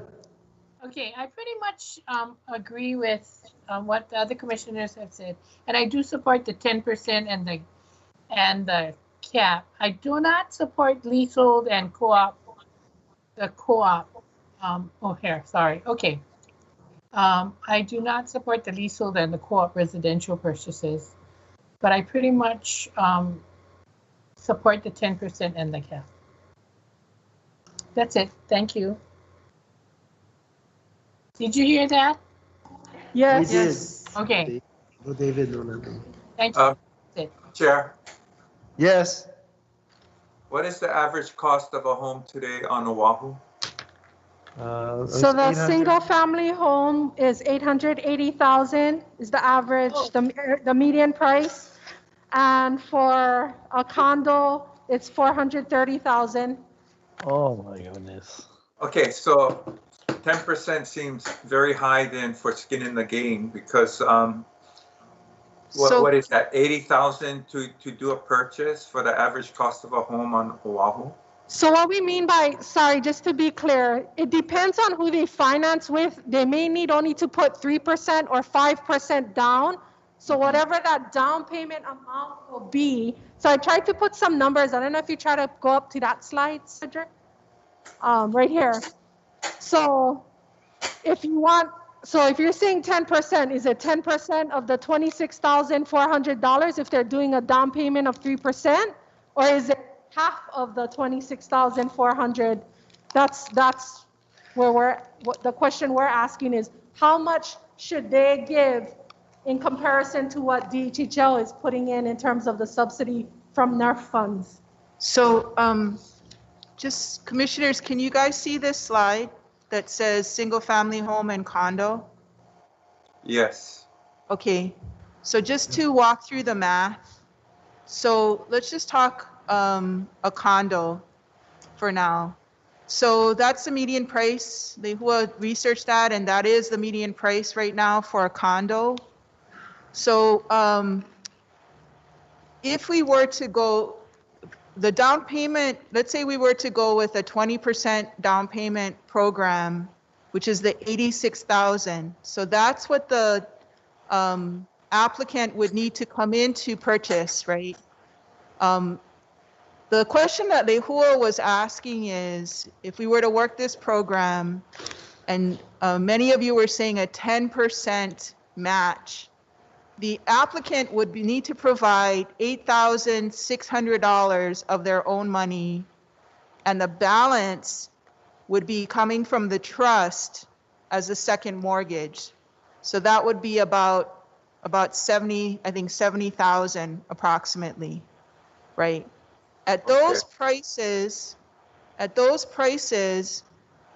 applicant would not need to have mortgage insurance attached to their mortgage payment because they have 20%, in theory, 20%, well, not in theory, they would have 20%. So if you were buying, you know, if you didn't have the benefit of the Hawaiian Homelands Trust and you wanted to purchase, that balance would come as a gift essentially from somebody else if you didn't have it, which part of what we have to understand is how are the lenders and going to look at this down payment assistance program and the fee simple transaction, right? We have to kind of explore that with this pilot, but that's what is being talked about.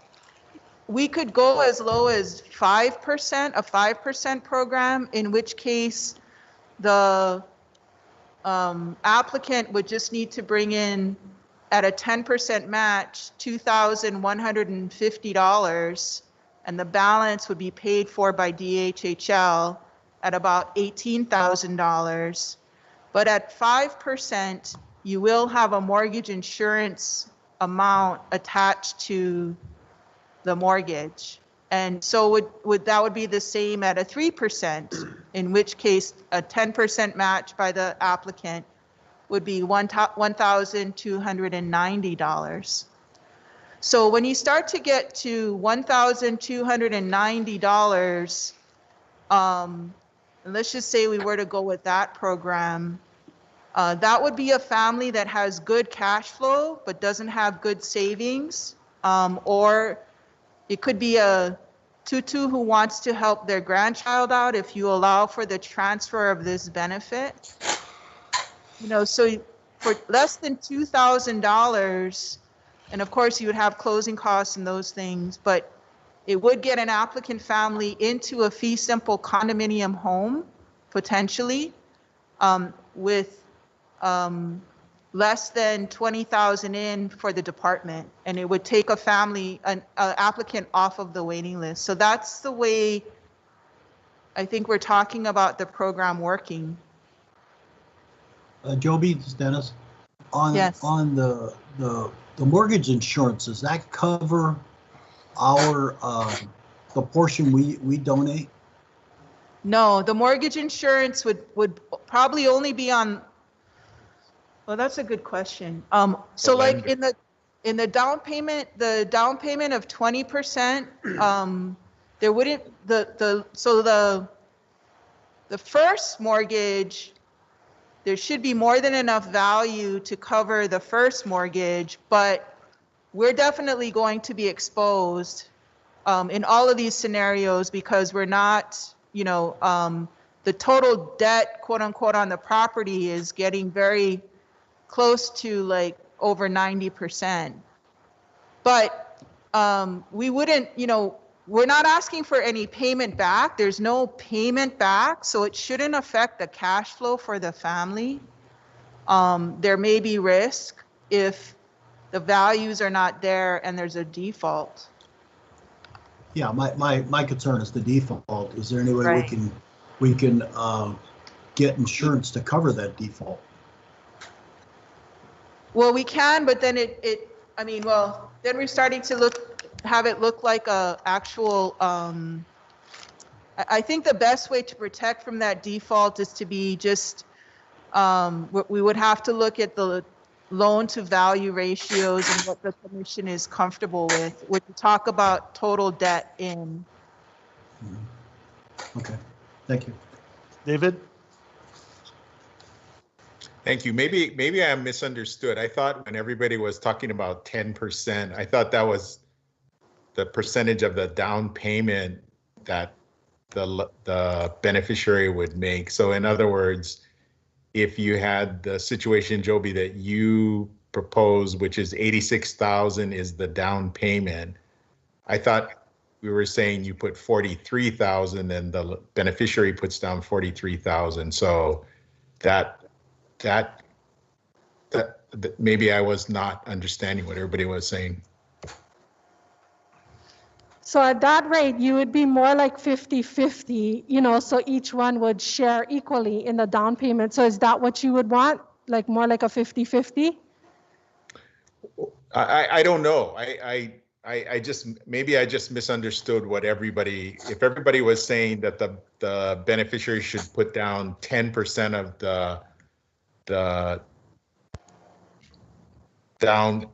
the actual down payment, so it's 8,600. Then I misunderstood.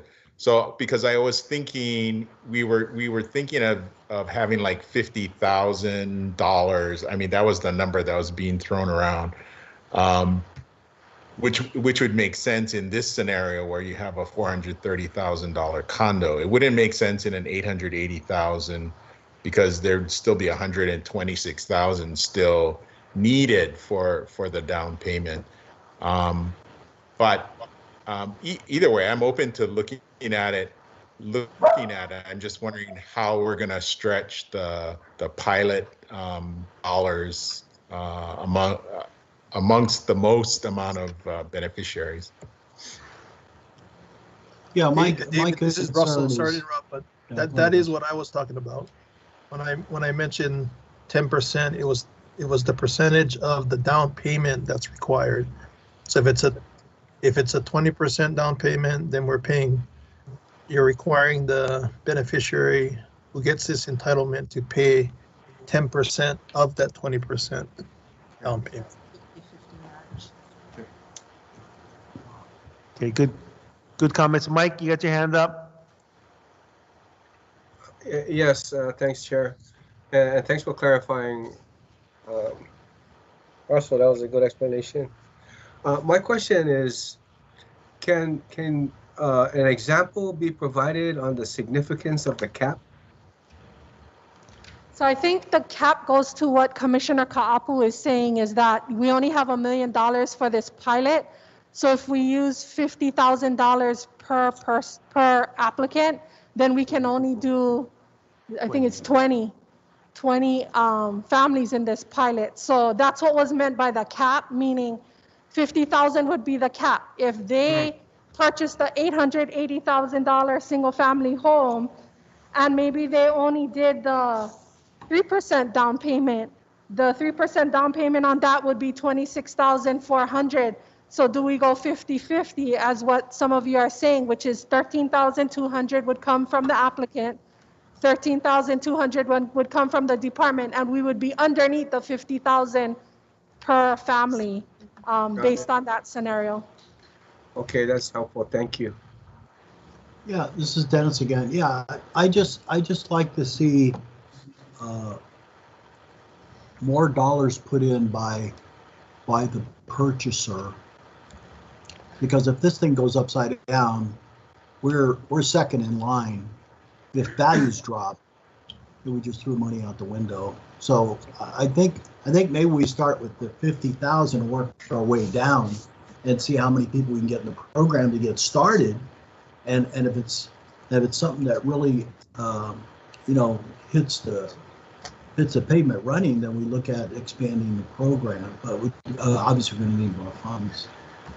But I less than 50,000 would sort of, I mean, you can lower it to 20,000, but what does that get you? How many people are going to sign up for the program? It sort of depends on your evaluation of what you have out there, who owns homes, who's ready to buy, what kind of credit rating that they have. So the credit rating comes into play when you're talking about putting that much money out to a limited amount of folks, even though it's a pilot program, but it does come into play. If you got somebody with really good credit, we give them a little more leeway.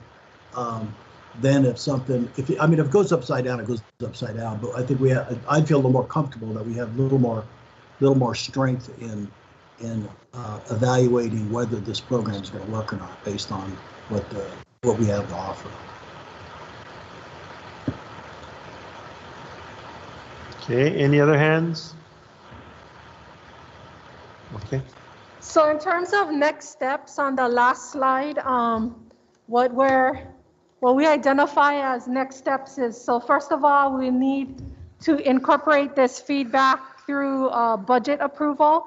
That would be estimated for next month, and I would ask Rodney as the Administrative Services Officer to consider that request to come before the commission.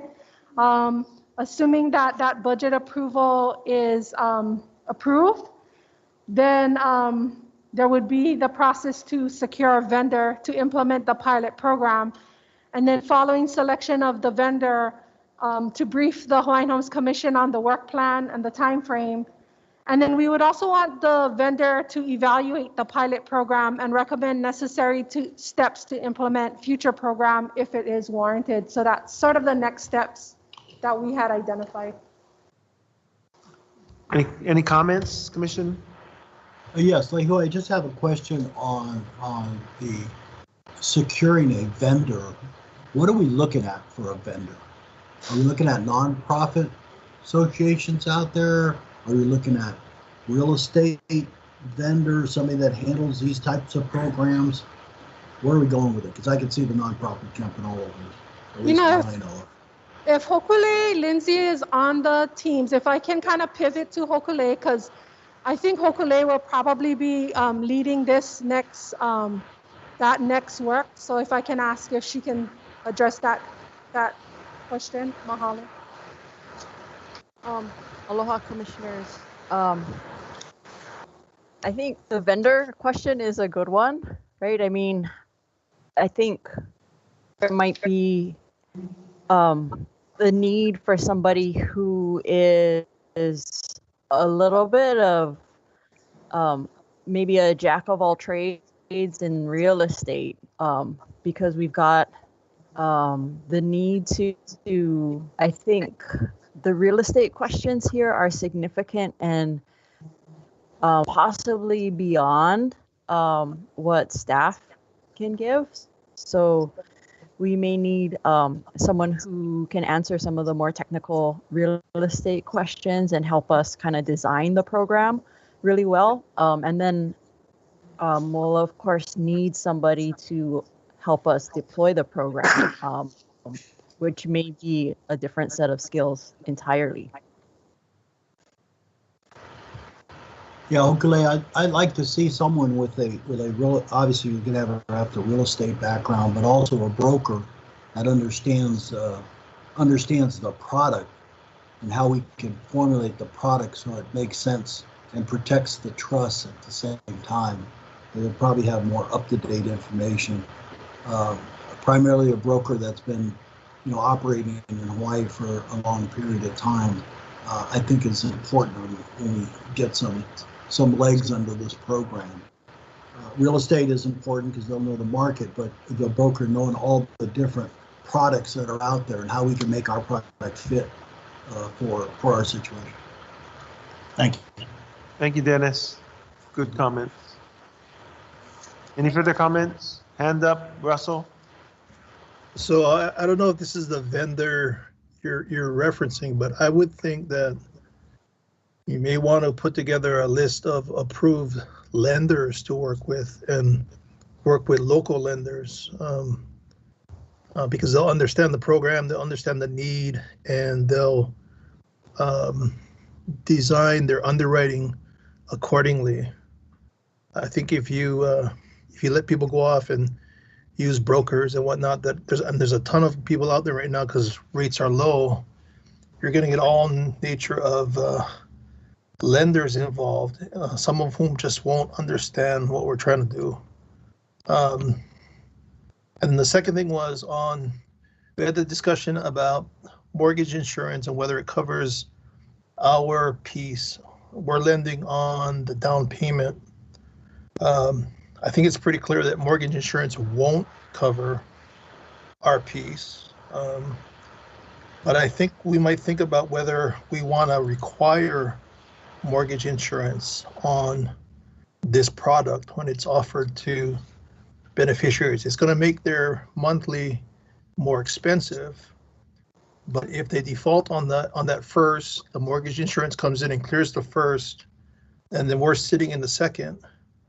And if we foreclose on the second for, up to whatever it is, 20% of the overall purchase price, we step into this piece of property free and clear.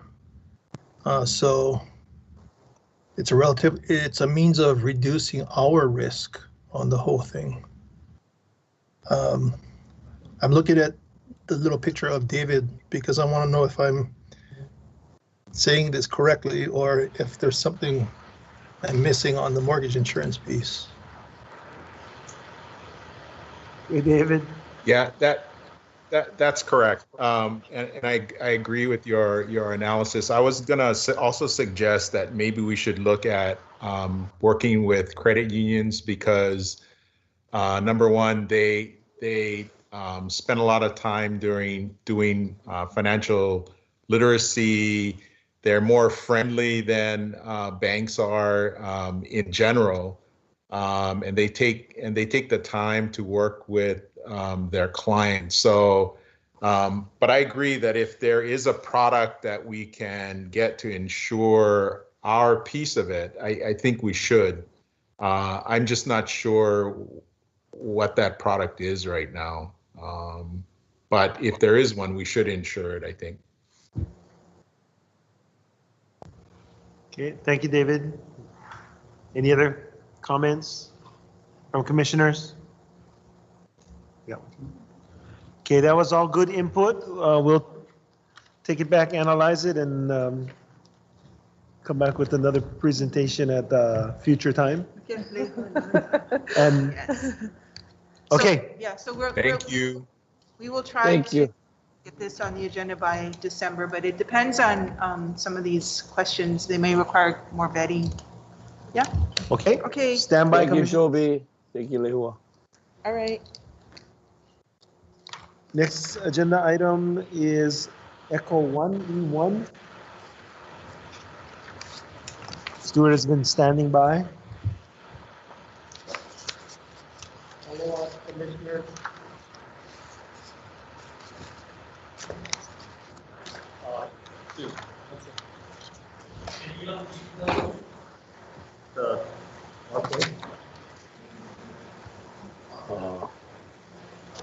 Oh my, 1 second while we get the article up. I just wanted to introduce myself, Stuart and Development Division Administrator. Today's item E1 is a collaborative effort with the Planning Office, and I'll have Andrew introduce himself. I'm Planning Program Manager. They're doing a great job right now, just kind of stretching out the time for the presentation to come up on the screen. Yeah. Today we're making a presentation on Kauai projects. Next month we will do a focus on Molokai projects, and that should be completing this year's presentations throughout the state, and then we'll get back to Oahu in January.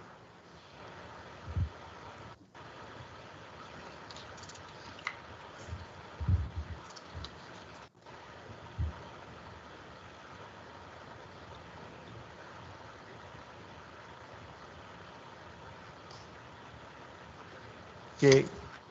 Hold on, Commission members. We're experiencing a little bit of a challenge getting the presentation up.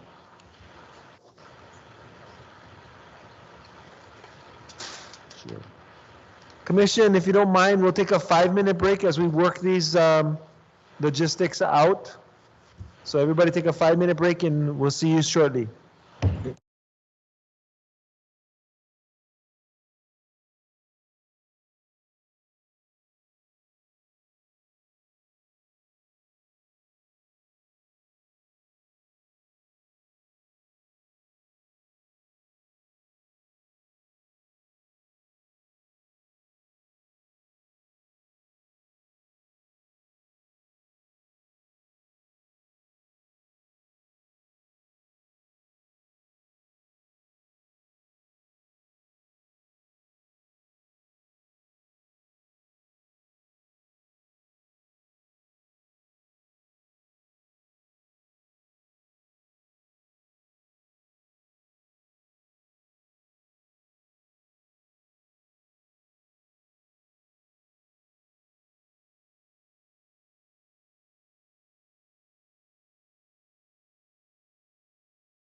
Okay, we're back in session, and I have to share with you, commission members, that it was almost like watching that X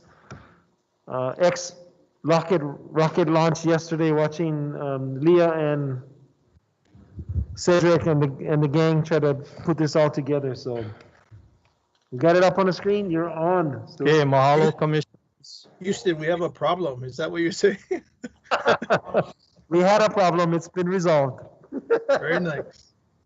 Okay, lift off. Presentation is on Kauai Island projects. Your first project, and am I controlling? Okay, go ahead. First one is DHHL USDA Rural Development Anahola Farm Lots Water System Improvements. This water system services 46 farm lots and 31 Bayview residence lots. This is a summary of funding provided in the USDA funding package. Out of the total $12.95 million, DHHL is contributing $3.7 million. Phase one of this construction, which involves water line replacements primarily, is being constructed by Kaiva Construction, a total of $3.19 million. The project started construction in February of this year, and we've expended approximately $1.2 million in construction funds and also about $1.5 million in design and construction management funding. This completion of phase one is estimated in May of 2021. Phase two of this project will be constructed by Kiewit Infrastructure Westco, $6.69 million. And the second phase primarily involves reconstructing the current steel water tank into a new 500,000 gallon concrete water tank and making substantial improvements to the pump station and the surrounding area. We're expecting construction to start in next month, and that it'll take approximately 2 years for completion.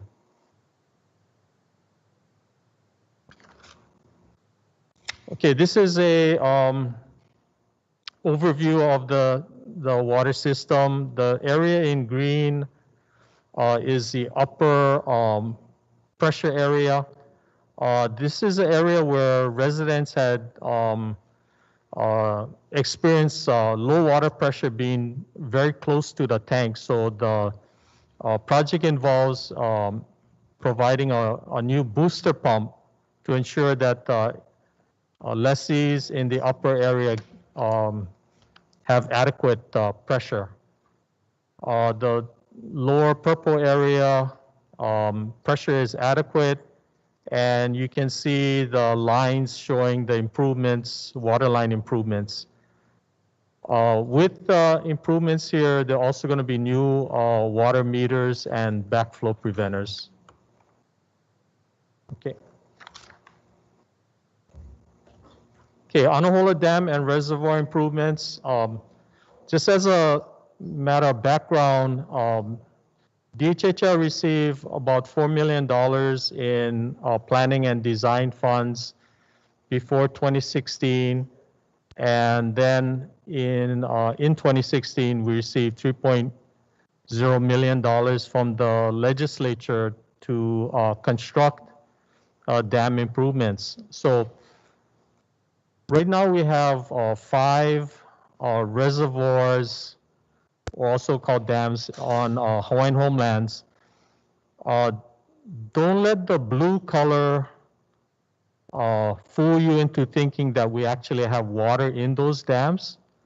So 4 are regulated, 1 reservoir is unregulated, which is field number 3. So our primary goal was to remove the lower Anahola Reservoir and the Kealia Field 2 Reservoir. So that work has been completed. The cost for that was approximately $1.3 million. So we have $1.7 million remaining to work on the upper Anahola Reservoir and the Kealia Field number 1. So, you know, the question is, what do we do now? Because really, we don't have adequate funds to improve both Kealia 1 and upper Anahola. So we started kind of looking at what are the possibilities of improving the reservoirs in order to serve future projects in this area. Kealia Field number 1 may be a source for non-potable water. And what I like to do now is to turn it over to Andrew, who will explain the upcoming Anahola Kuleana project that has gone to the commission for information earlier.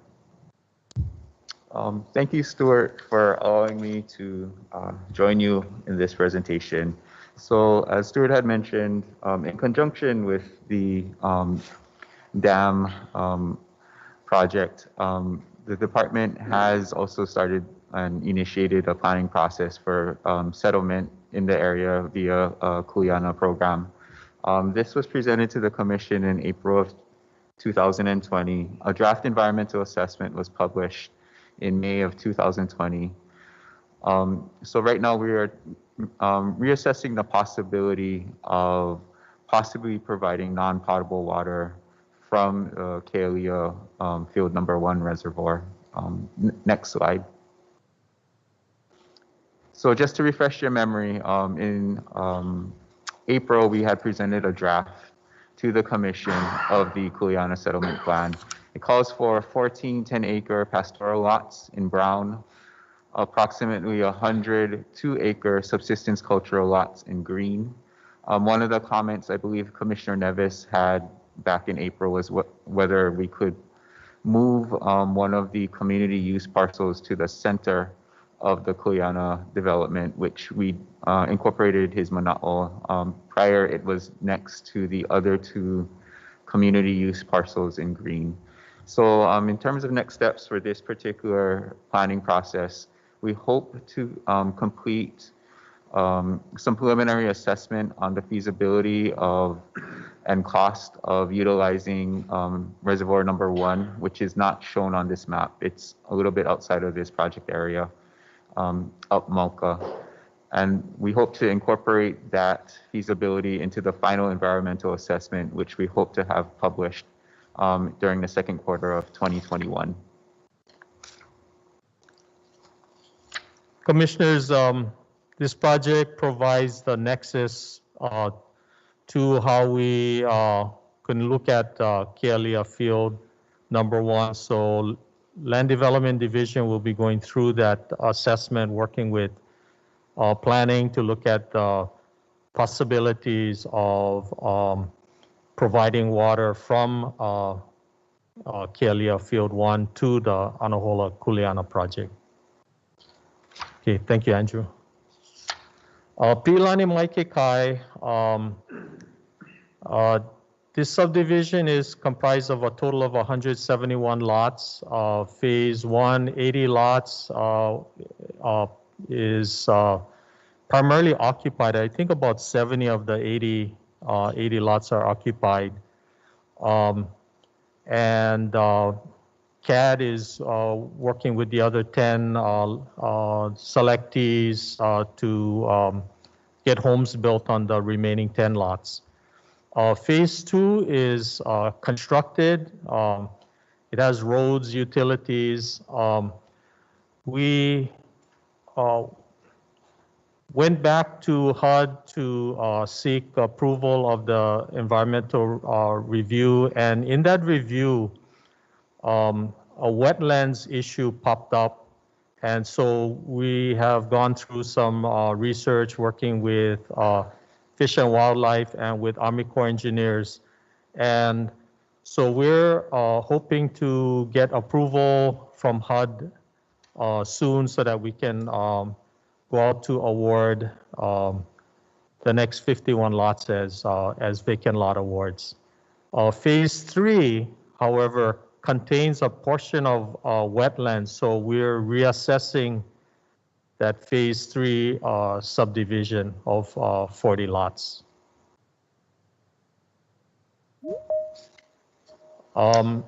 This is another graphic showing the locations of the vacant lots, Phase 2 lots, and the planned Phase 3 lots impacted by wetlands determination. Thank you. Okay, I'm gonna hand off back to Andrew now for the Hanapepe Master Plan and Environmental Assessment. Just real fast, Commissioners, we presented and requested Commission approval on the final environmental assessment last month at the Commission's October meeting. Mahalo nui for approving the final environmental assessment. So just a real quick recap. The next phase for development is 75 new residential lots. We do have funding for the design work. So the legislature appropriated $1 million for planning and design. We do need to go back to the legislature for construction monies for the next 75 new lots. And we hope to smoothly transition to the design process with LDD.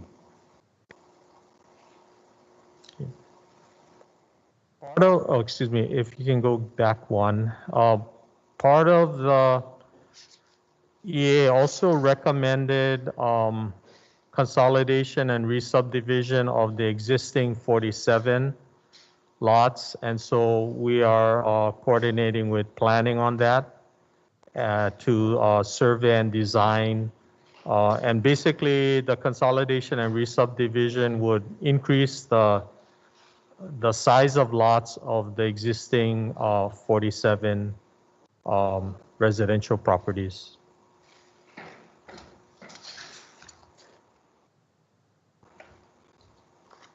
And then lastly, Commission, just to remind you folks, in in July of this year, the Commission approved the final environmental assessment for Kuleana lots in Pu'uopai in Waimea, Kauai. It consists of about 240 half-acre Kuleana ag lots, as well as 10 pastoral lots in Brown. The timeline for the implementation of this particular Kuleana homestead is dependent upon the improvements that the Kauai Island Utility Cooperative is responsible for implementing. The department entered into a memorandum of understanding with KIUC as well as other water stakeholders in Waimea. Part of the MOU stipulates that the KIUC would be providing improvements to the existing water system as well as improvements to the roadway. This would leverage the resources of another entity to make improvements on Hawaiian homelands and reduce the cost of this development.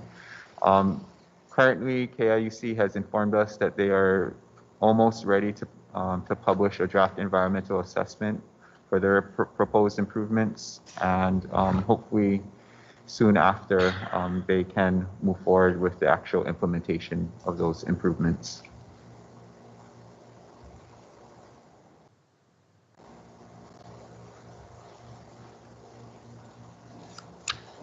Okay. And I believe that concludes the presentation.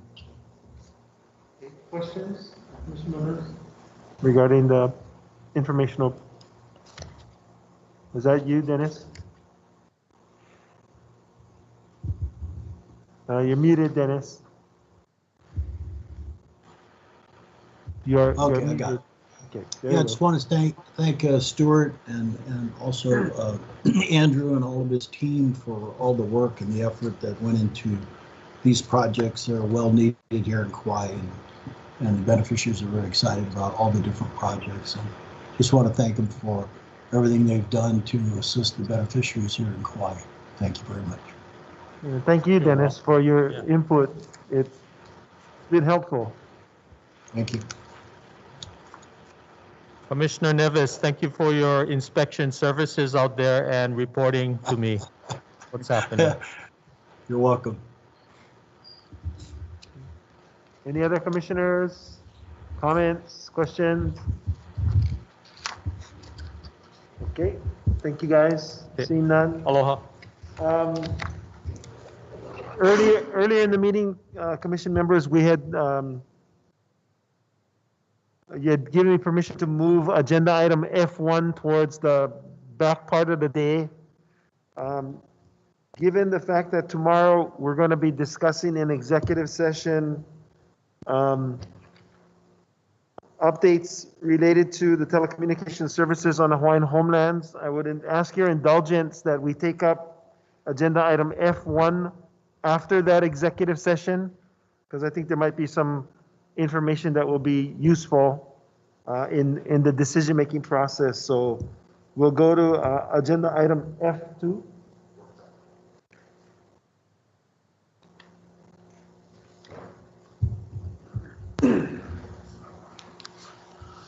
Aloha and good afternoon, Commissioners. Again, Kahana Albino, Acting Administrator, Land Management Division. This is a tag team effort also. Joby Masagatani, Executive Assistant, will also be assisting with this PowerPoint presentation for the Revocable Permit Pilot Program that'll be coming up shortly on your screens.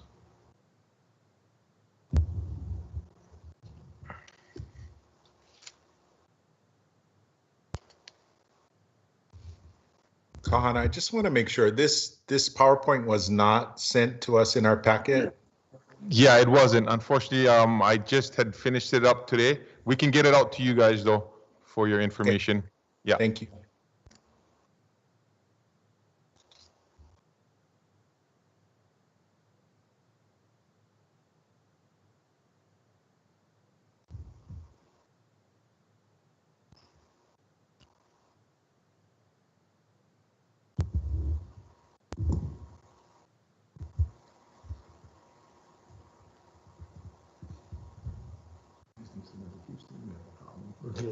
Let's see. Chair Russell, while we're getting ready, can I ask you a question? Go ahead, Russell. And we had a lot of discussion today about different blood quantum requirements for different purposes. And I'm embarrassed to say that I'm not really up on every single one. So is there, can someone, or does someone have like a matrix or a kind of a cheat sheet that can just kind of briefly tell me for this purpose and for this person, they need this amount? We could make and then some indication of what it used to be, because I heard that it changed in, I forget when, but David mentioned earlier that it changed. The percentage for succession changed. Yeah, we could have staff create one real quick for you and all the commission members. Thank you. It's a function of blood quantum as well as the the family ties, yeah. So and it's, right. It's actually that we'll reference the administrative rule that covers that also. Okay, thank you. You're welcome. Chair, are we going to see the Temecula Indian casino presentation as well? Next month, Commissioner. Thank you.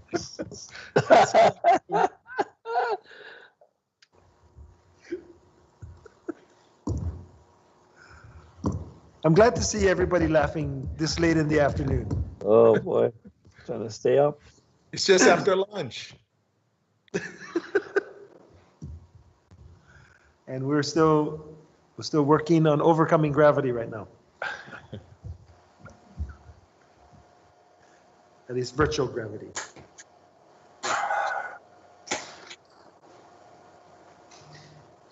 Which is substantially heavier than normal gravity.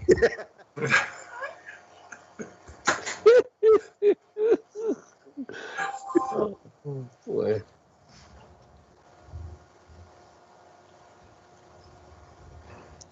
Hey, Mike, you look more handsome on TV than you do on my screen. I don't know how that can be. I don't know. Did you do makeup or? No makeup. That was a nice piece on was the last week. We're back online. That's why finally. The geothermal, yeah.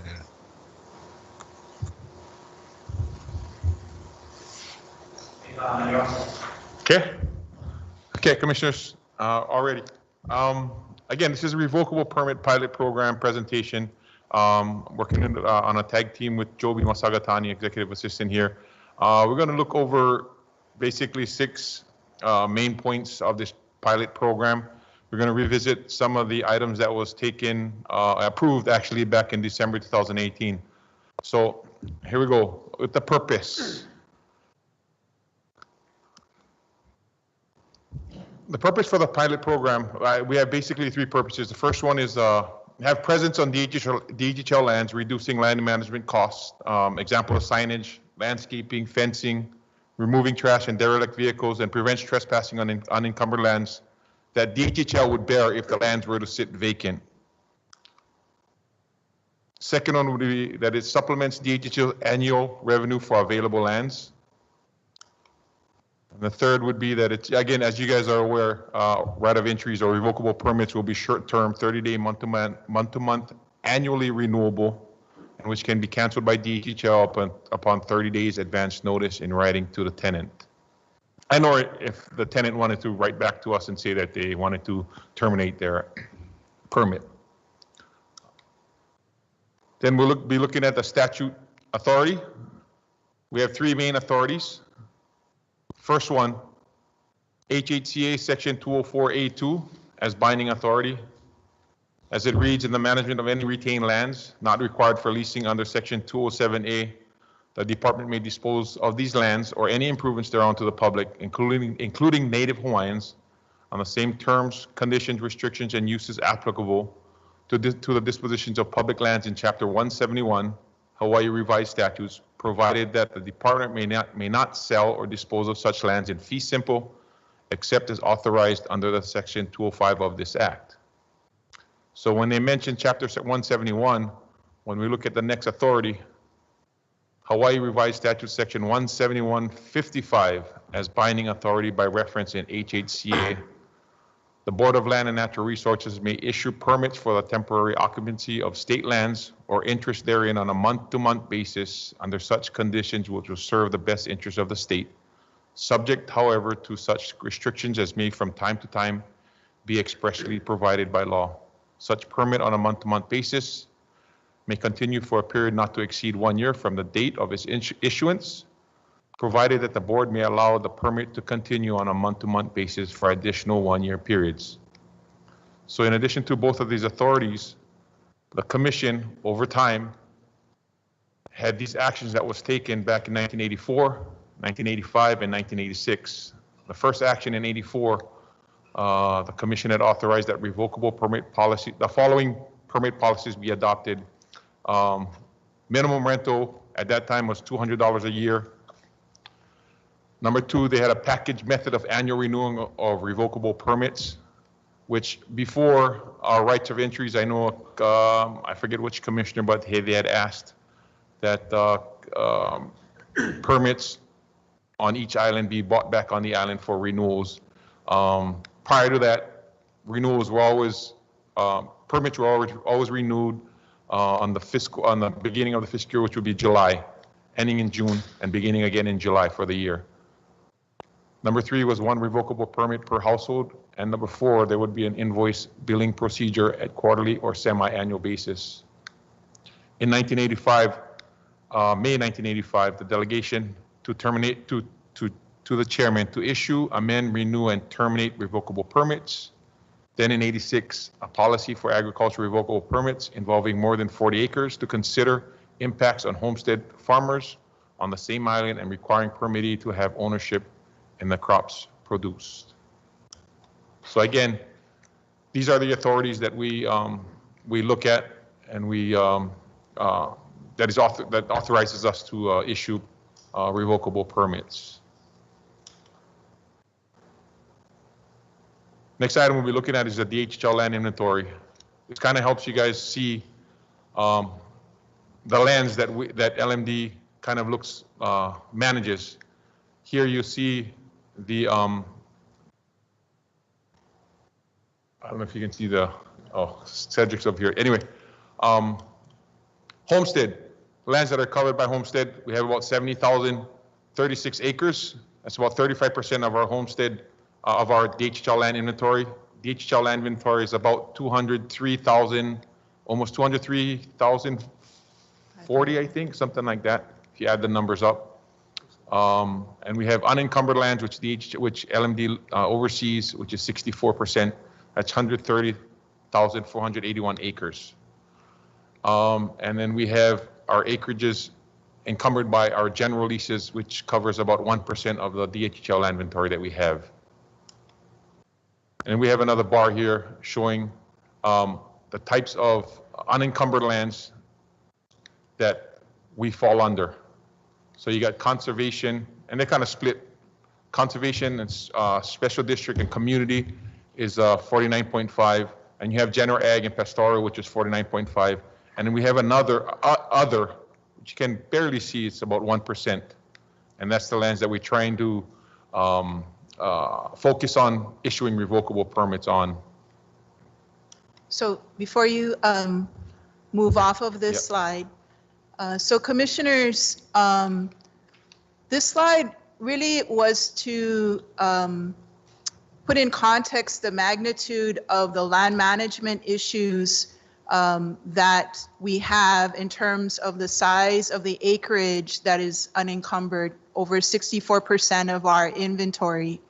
So this RP program, this pilot program, is just one part of the elephant. As you can see, the general leasing right now is about 1% of our inventory.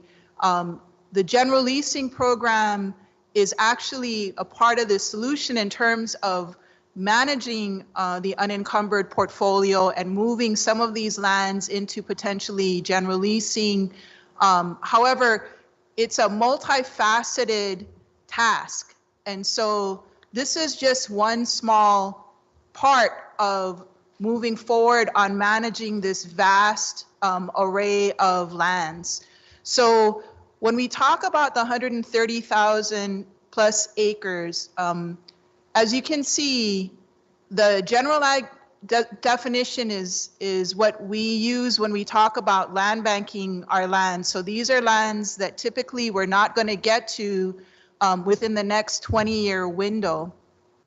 And a lot of these lands are large pastoral acreages, such as in Ka'u or in Waiahuli, where the use in the short term may be pastoral in nature, but that whole discussion about how we, what the long game is for our pastoral program is something that still needs to occur with the assistance of the pastoral task force. So that is one leg to assist us in terms of managing these properties. So I just want to, make sure that the commission understands that this pilot program is just one part of managing this, huge undertaking, and we're trying to take it down just given limited staff resources in phases and steps. But just to give you a sense of the magnitude and the size of the issues that we're dealing with. And then the other thing is I believe that the acreage that's listed under homestead, the 35%, the 70,000 plus acres, includes lands that are currently encumbered, but I also think, is it the lands that are designated for? Correct. Yeah, so it also includes the lands that are, the land use designation is residential, pastoral, or agricultural, with the intention that we're moving into homesteading within a 20-year time frame. So just kind of to contextualize this conversation. Okay. Thank you, Joby. Is that, are we on my slides? Cedric, it's not advancing forward. Okay.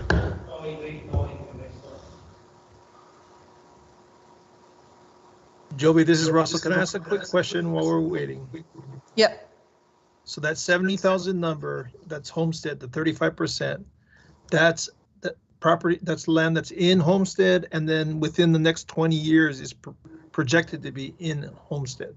Yes, that's my understanding. Correct. Okay. Thanks.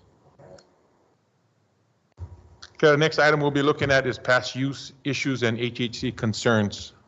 So in response to the commissioner's request last month for a workshop, we, working with Kahana, we wanted to contextualize this RP pilot program because there has been some recent history that has affected our revocable permit program. So the first thing is that as the revocable permit program typically operated before May of 2013, around this period of time, revocable permits were the short-term dispositions we would use for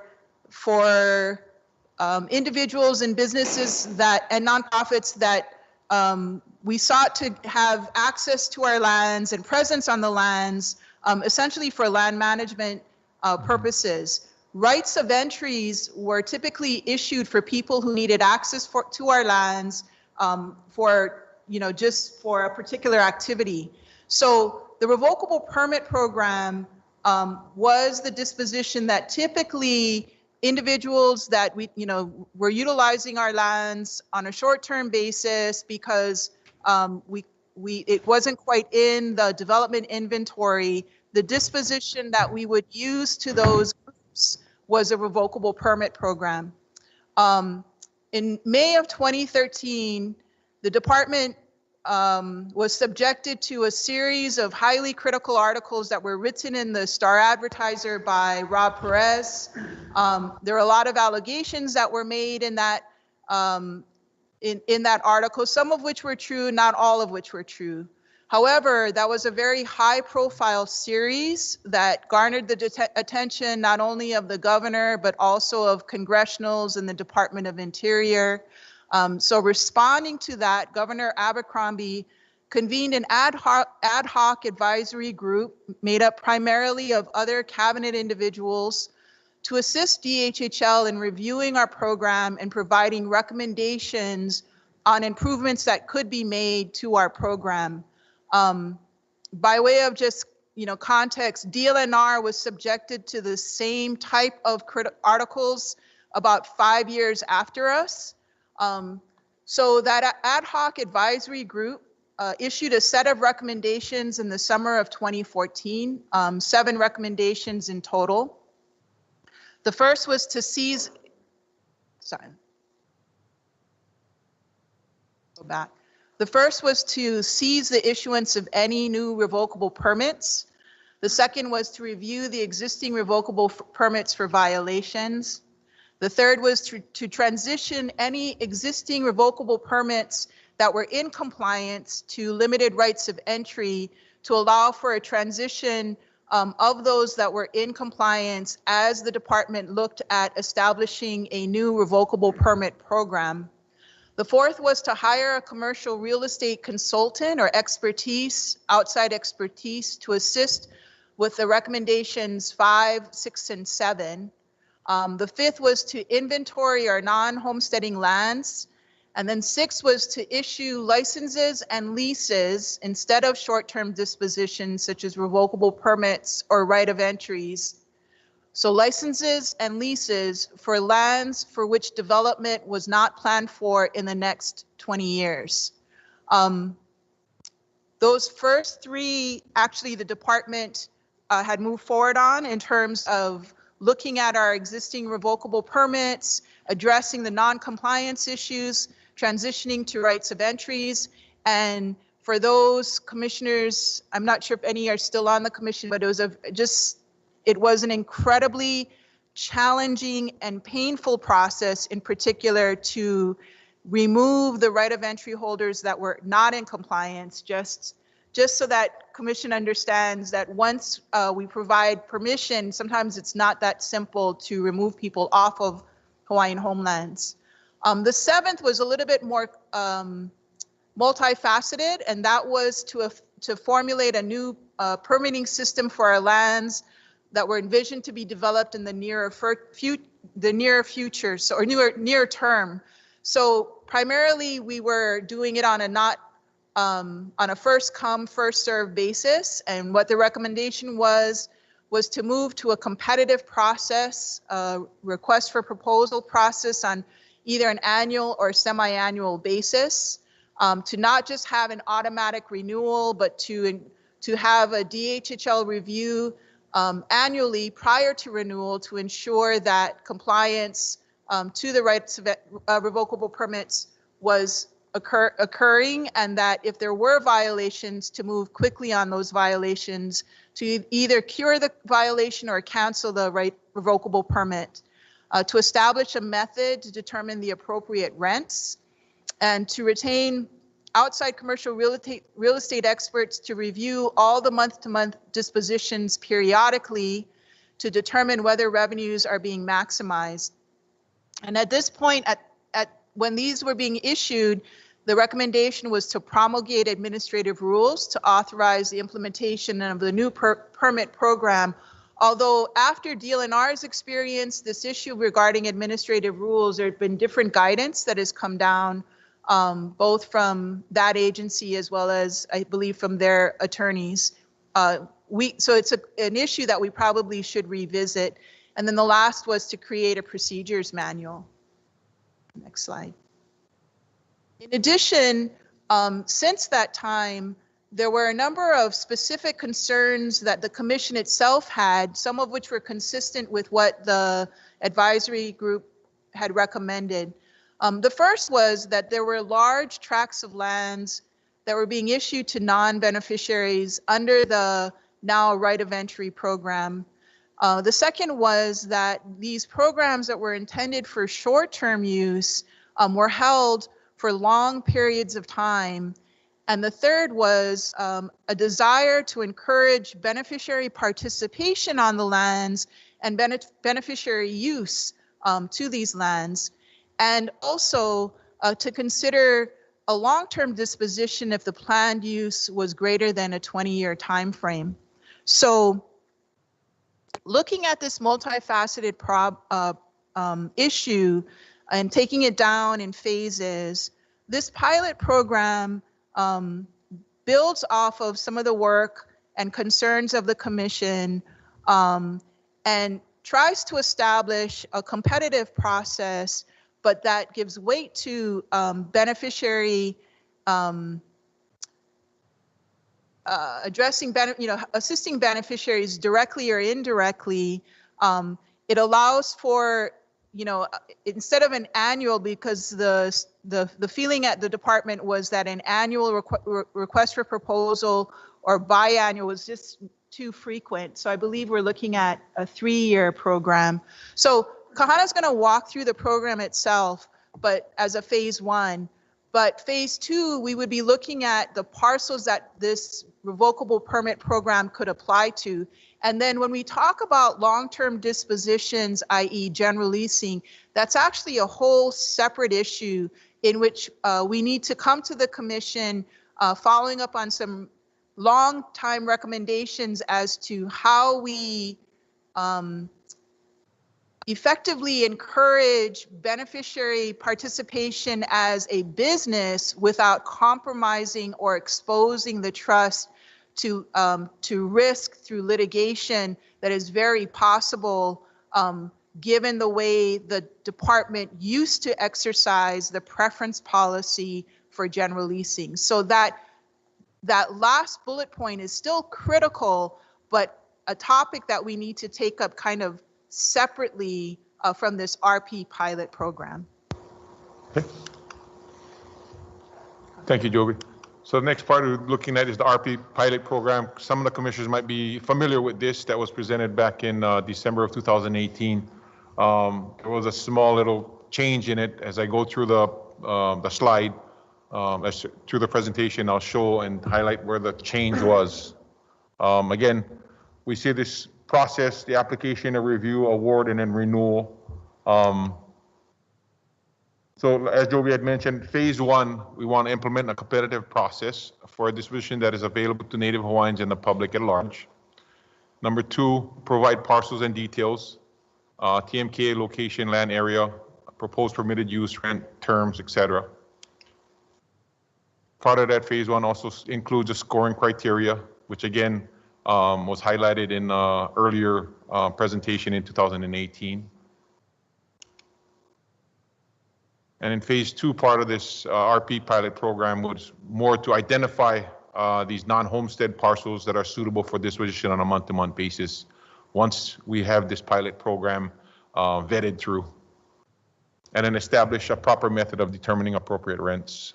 So, sorry.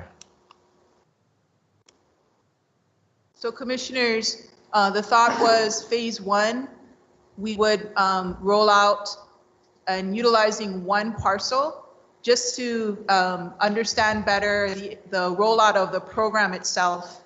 And then once that is, we've learned from that phase one rollout, we would expand the number of parcels as well as the rents, establishing the methodology for determining the rents for phase two. So kind of program first and then parcel second.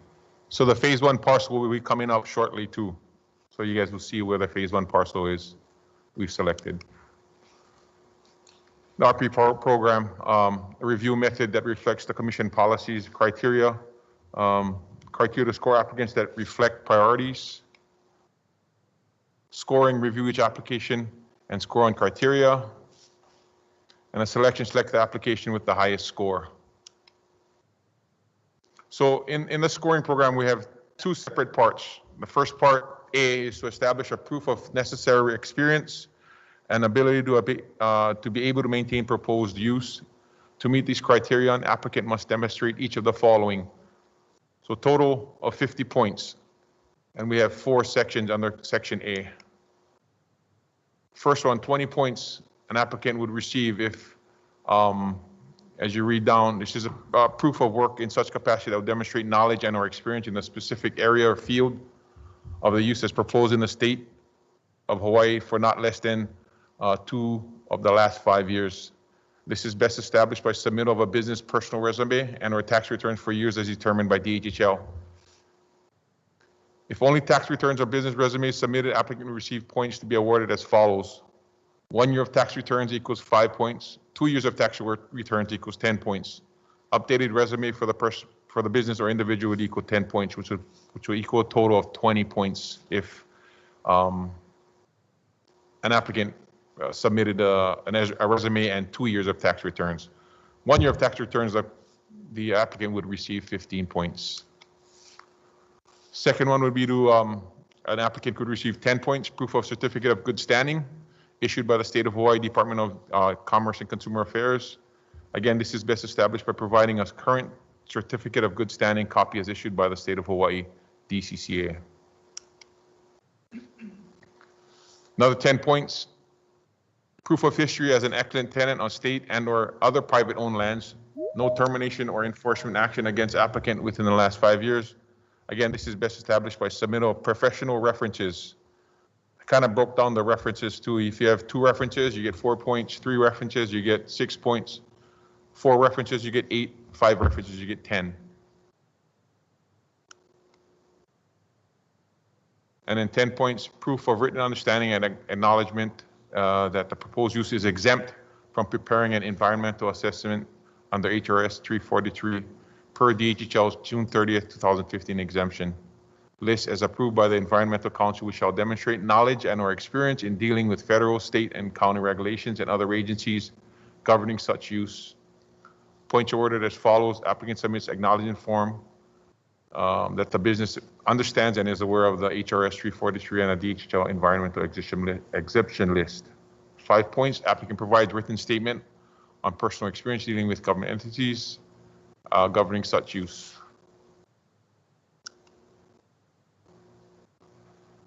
Second section is the upset rental and our proposal. To meet this criterion, applicant must demonstrate each of the following.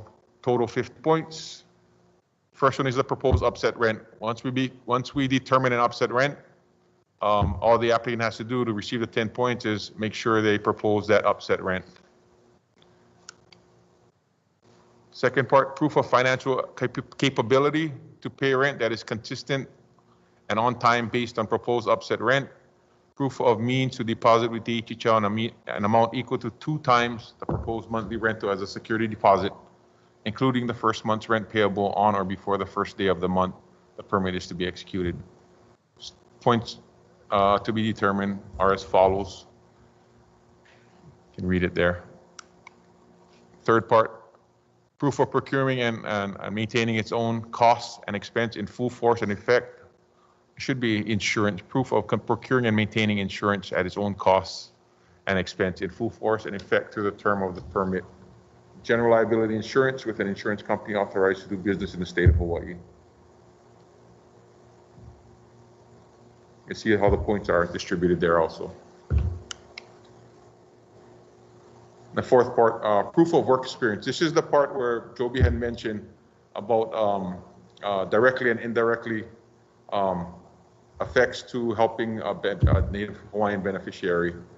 Points to be awarded, support letters by Native Hawaiian organizations, 5 points for 2 support letters, 10 points for 3 or more support letters. Current Hawaiian homestead lessee and a wait list employed by business. DHL to verify list of names if provided.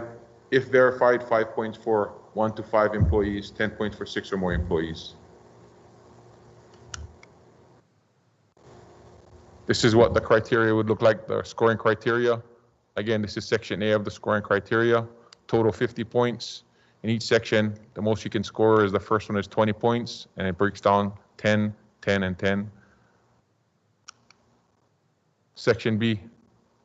And again, I had noted on the bottom, if you see the asterisks, these numbers or these points have changed. In 2018, the approval was that in the presentation in 2018, it was 20 points for number 1 and 15 points for, I believe, number 4. But that has changed. We give 20 points for number 4 and have reduced the number 1 points to 10 points.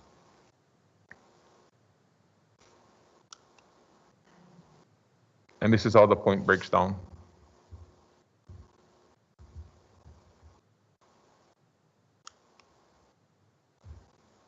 So the RP pilot program, the award process ensures more consistent decisions. Applicant with highest combined score, 100 points max, would be awarded issued revocable permit disposition. It's a competitive selection. Benefit to Native Hawaiians as criterion. In the event of a tie, the award will be determined by drawing of those applicants with highest combined scores. And in this initial test parcel we're looking at, we've identified a parcel out in Waimanalo.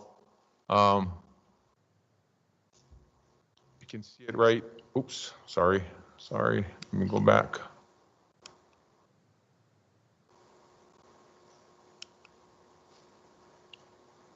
Parcel is right here.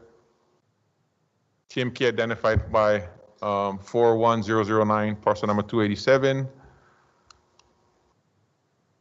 It's a parcel of about 1.016 acres, just over an acre.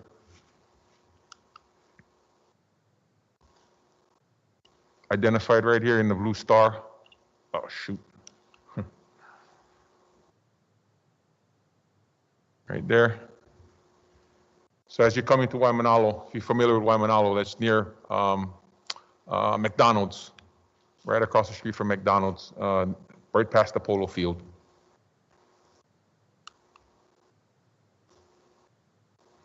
highlighted more specifically there in Google Earth.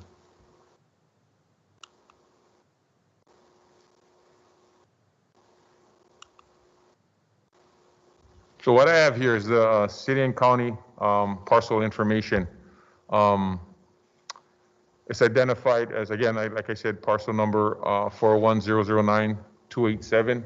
I have a method of rental determination, how we determine rent on a specific parcel. This is an ag parcel that has been ag zone parcel, as you can see in the information here, right here. And if you look on the top right in that yellow highlight, the assessed land value is $737,000. I'll go down how we, I'll explain how we determine the rent. So again, we get the assessed land value. Return land value, we apply an 8% market return rate. You multiply that, you get 58,960 annual rate. Divide it by 12, right here. And you get a monthly rate of $4,913.33. Again, the land area is for 44,257 square feet. If my math serves me right, 737,000. The unit land value per square foot is 1665 times the 8% that we're expecting back in return. We're looking at $1.33 per square foot. So over here I have a return land value determination with a question mark. That's something we got to determine and how we're gonna figure that out. Why this parcel? There is a current right of entry that is being surrendered. There is an interested party. To prevent trespassing, dumping, and illegal use, our 2014 Oahu Island Plan designates it as a general ag use. Some of the parcel constraints highlights is has drainage problems and flooding problems. Kahana, what is the use right now? Ag. Right now we have stable, a horse stable right in this area here. Thanks. Yep. And that concludes the PowerPoint, and then we have discussion. Commission members, questions? Mike? Yeah, Kahana? Yep. Thanks for the presentation. Very, very interesting. You know that parcel in Waimanalo? Yes. So you said you might have a possible applicant, correct? An interested party, yes. Okay, okay. So what types of business can they do if it's a ag lot? I'd like to keep it in that type of stable type use, horse stabling. Which they have it currently on, right? Yes, correct. So it'll remain as a stable then. That's what we're hoping to, to use it as. Okay. Well, I was just curious if it has to be the same what they're using the land for. If someone else comes in and wanted to do some other type of business. Any type of ag use, but I mean, I'd like to see it continued as a stable, if anything. Okay, thanks, Kahana. So one of the other elements that we will be working through on this pilot program is the outreach to the beneficiary community and potential beneficiary businesses. That's an item that we'll be working with ICRO in developing, testing it out on this one parcel. So Joby and Kahana, one other question. So you have like a committee to make the determination who gets selected? I assume it's staff, but is there a number of staff that's going to be sitting in this committee to make the determination on the scoring? Yes, we will need to have a committee to review the applications. It probably, Kahan and I have been talking about that, and that's something that we will probably vet with Chair in terms of it being both perhaps staff as well as external parties to assist us in the evaluation of the contribution to beneficiaries. So it doesn't only have to be staff, but I do think staff have to be on it along with others. Okay, so Chair, a question to you. So Chair, when the committee determines who gets selected, will that come to the commission first, or will that go to the applicant? We can update the commission, but I think once the scoring is done, because we're going to come to you guys for your approval for us to go ahead and offer the property, yeah? Yes. So once we offer, we're going to do all the scoring and all of that stuff, and we can come back to you guys and let you guys know and advise you guys who the successful awardee was, yeah? Okay, yeah, that's fine. Thank you. Russell?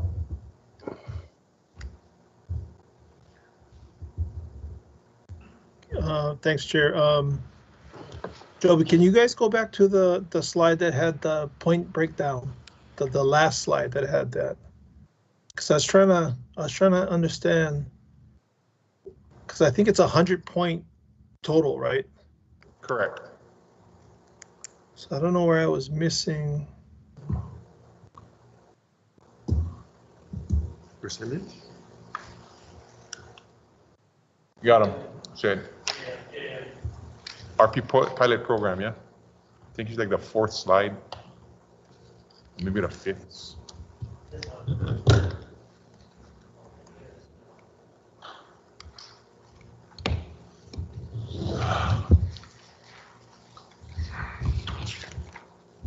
Well, while you're finding that slide, Kahana, I think you made a statement with respect to upset rent.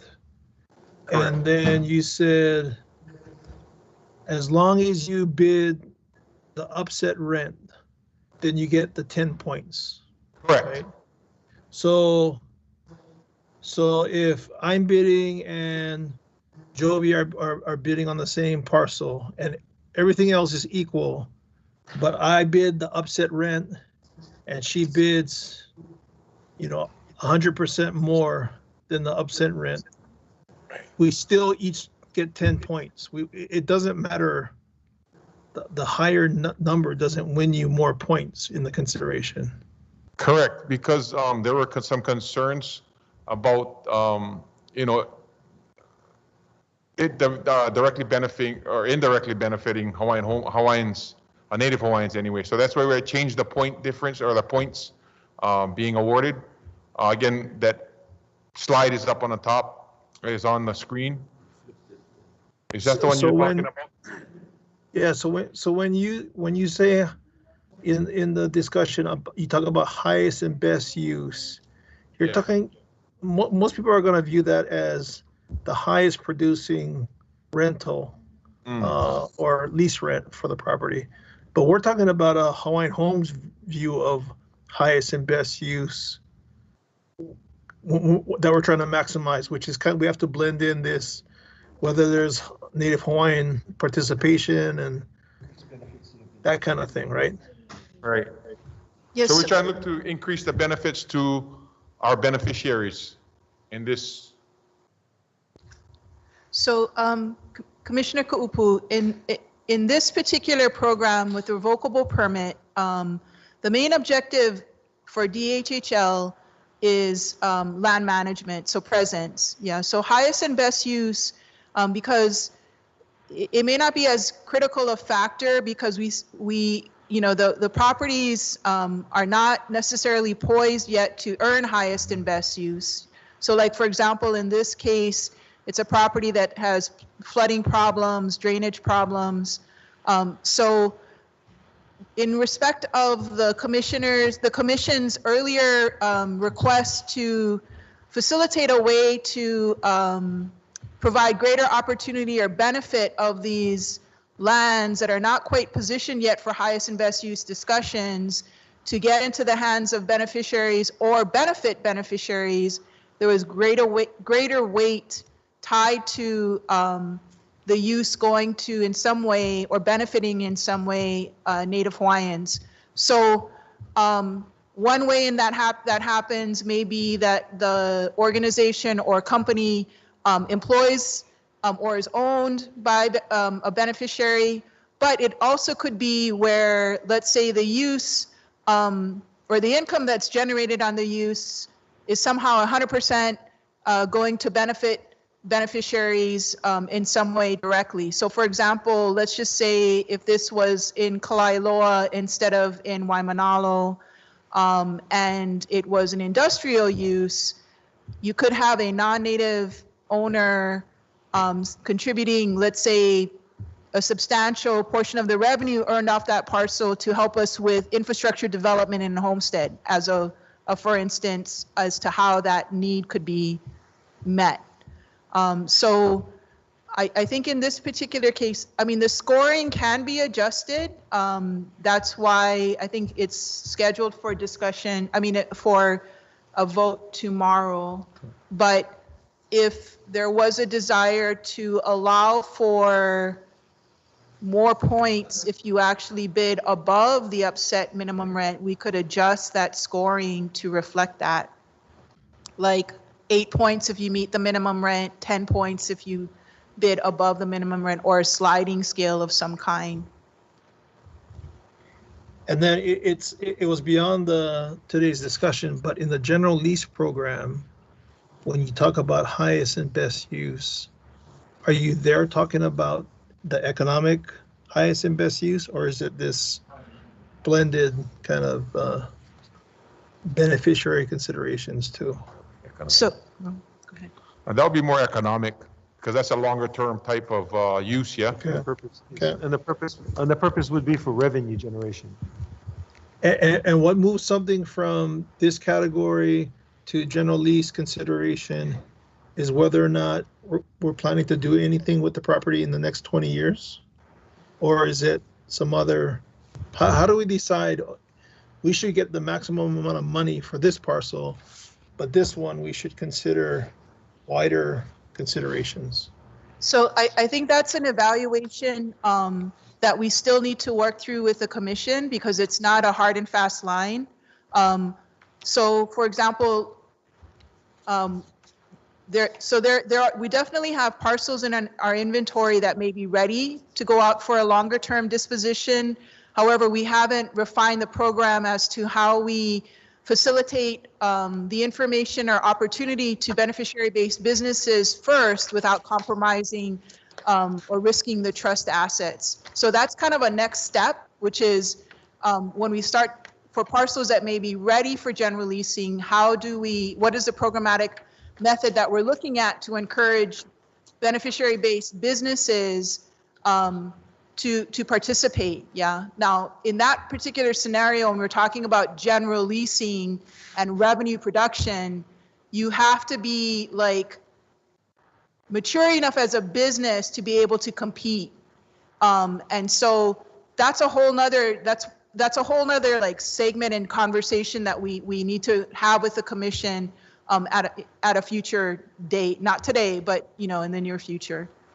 And then so there's a programmatic issues where the lands are actually ready to be considered. So let's say the parcel that's outside here in Kapolei that is like a 2-acre it's developed, there's it's probably ready, and other parcels on the Big Island.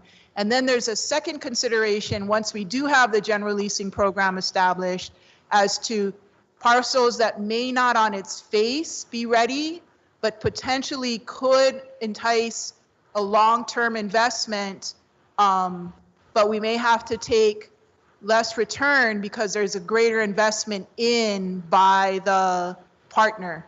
So, that may be where the infrastructure is not in place, the property needs to be subdivided, there's substantial investment that needs to be made by the partner that would partner, the person coming in that would need to partner with us.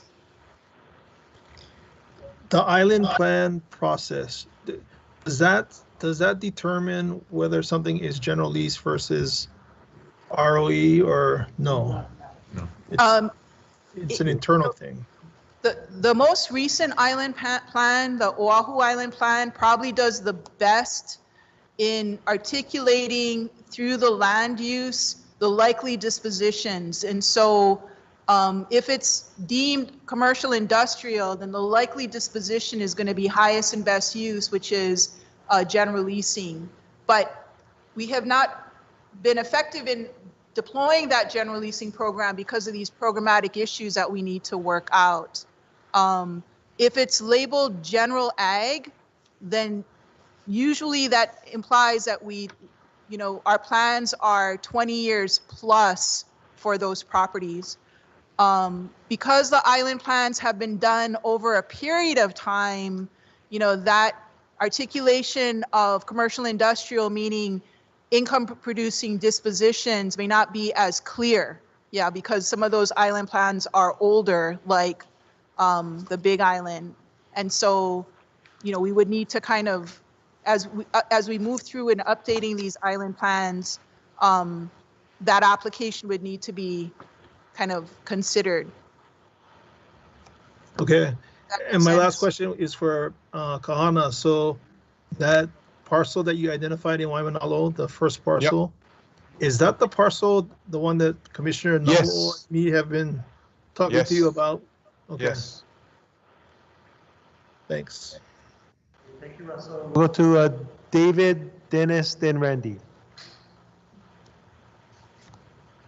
I had my hand up a while. Wow. Patty, you can go first if you want. Okay, thank you. I had it up for a bit. Okay. Go ahead. Yeah.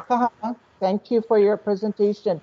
On page 2, when you went to the scoring critique, when you have, I want to suggest, because since I've been a commissioner, I know your LD, when you did proposals on different ROEs to the commission, is that some of the organizations that came about that you proposed, their DCCAs wasn't in place.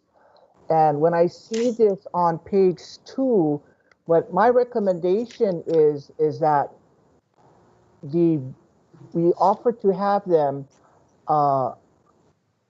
put in a vendor compliance under the state of Hawaii. What the vendor compliance HHJC does is that it puts your DCCA in place, your tax clearance in place, and your Department of Labor. And most of the time, the government, state and city use this element because it'll tell us that this vendor is in compliance with these documents.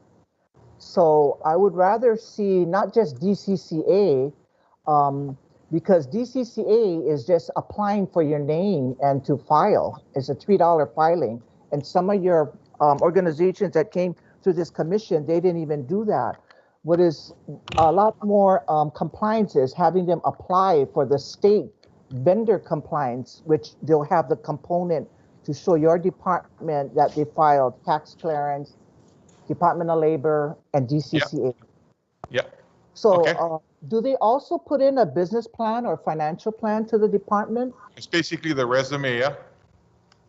The resume covers the resume covers the business and financial plan? Yeah. I mean, I'd consider that. I mean, my number one. Oh, okay. I mean, if you think we should add something else, I mean, No, another. I'm just wondering, business plan, financial plans are usually requested in any government agency for grants or funding. Felons organization, is a felon can apply for this ROE? Someone with a felon record? I'm sorry, can you repeat that? Kahana, can a person with a felon record can apply for an ROE? That's something we need to evaluate. I think we would need to, I think, Commissioner Turi, I think that's something we'd have to confer with our Deputy Attorney Generals as to whether or not, prior criminal record would be a consideration, because whether we could consider it, or if everything else were to check out, would that be a matter? That's a good question. So we may need to follow up. Okay. And in the case of this, so Patty, in the case of this pilot program, Yes. it's somebody that basically wants a place to keep their horses. So a business plan may not be appropriate for that applicant or the use of this particular parcel. Absolutely. And so another one, Kahana, is when you have an ROE, can they sublease it out to somebody with their ROE as they receive their ROE? So can they sublease it to someone else? No, in the terms and conditions of a revocable permit and/or right of entry, subletting is not allowed. Okay, and so we have that in this piece then. Yeah, I mean, the actual document is not here, but it's a standard term and condition in a document. Okay, and then one last one. Do you have any on your land inventory? I'm curious to see the land inventory on your ROEs in the Kalailoa area on DHHL, what you call ROEs that you have out there. Okay, we can get that too. Yeah, and some of your ROEs in Kalailoa, are they also ROEs, and then you have license and general license businesses that DHHL condition? When you say license and general license, can you clarify that? Okay, so you have Kalailoa, and you have several, I know several, you have a lot of ROEs out there right now currently. Majority of the disposition out there is right of entries, correct, which was former revocable permits. Okay, so let me ask you about the Tamura area. Is that DHHL property under the Kalailoa? The Tamura area, we have across Tamuras, we also have right next to Tamuras, yes, we have. So is that a ROE or is that a license or general license? We don't have any general licenses. We have licenses, right of entries, and general leases. We do have a license next to Tamuras. I believe that license is expired. We're trying to work with the licensee and trying to remove him. So he needs to do some remediation to the land before he exits. And so that particular area is, just that small area is a license, not a ROE. Correct. A portion of that is a license. So if I may, Commissioner Turia, this is kind of related to your question, but also Commissioner Kaupu's earlier question. So Kalailoa, is an area that affords a potential opportunity for the trust for long-term income production, but there definitely are some due diligence studies and work that we need to do, because there are definitely infrastructure constraints as it relates to Kalailoa. So it may be that the time frame that it may take to actually put in place those infrastructure developments may be, let's say, 15 or 20 years, or and so within that 15 to 20 year period, we would be talking about, and I'm just using very round numbers. It could be 20, 30, it could be 5 years for all I know. But in the meantime, a short-term disposition to utilize those lands and have presence is what this program would afford. Yeah. So those are some of the marrying up of eventually moving to a long-term, but in the meantime having short-term presence on those properties. And as part of that discussion, it could be that there are partners who would be willing to take the properties immediately for a long-term disposition and make the investments themselves. Right. And thank you for that, Joby. But let's get back to this, Kahana. So you said that license in Kalailoa, that partial that we're talking about, is expired then? Yes. Correct. Okay. So is that Kali Watson's property that's expired? Is that the property that we're talking about right there in Kalailoa by Tamuras? Correct. Correct. Okay, so if it's expired, what is the process now that client, that individual has to go through to get that license, or, well, it's licensed, it's not an ROE, what you call back to par? Because you have several businesses that are currently doing businesses there that are junkyards, car lots, and whatever. Right. We are working with the consultant in trying to mediate or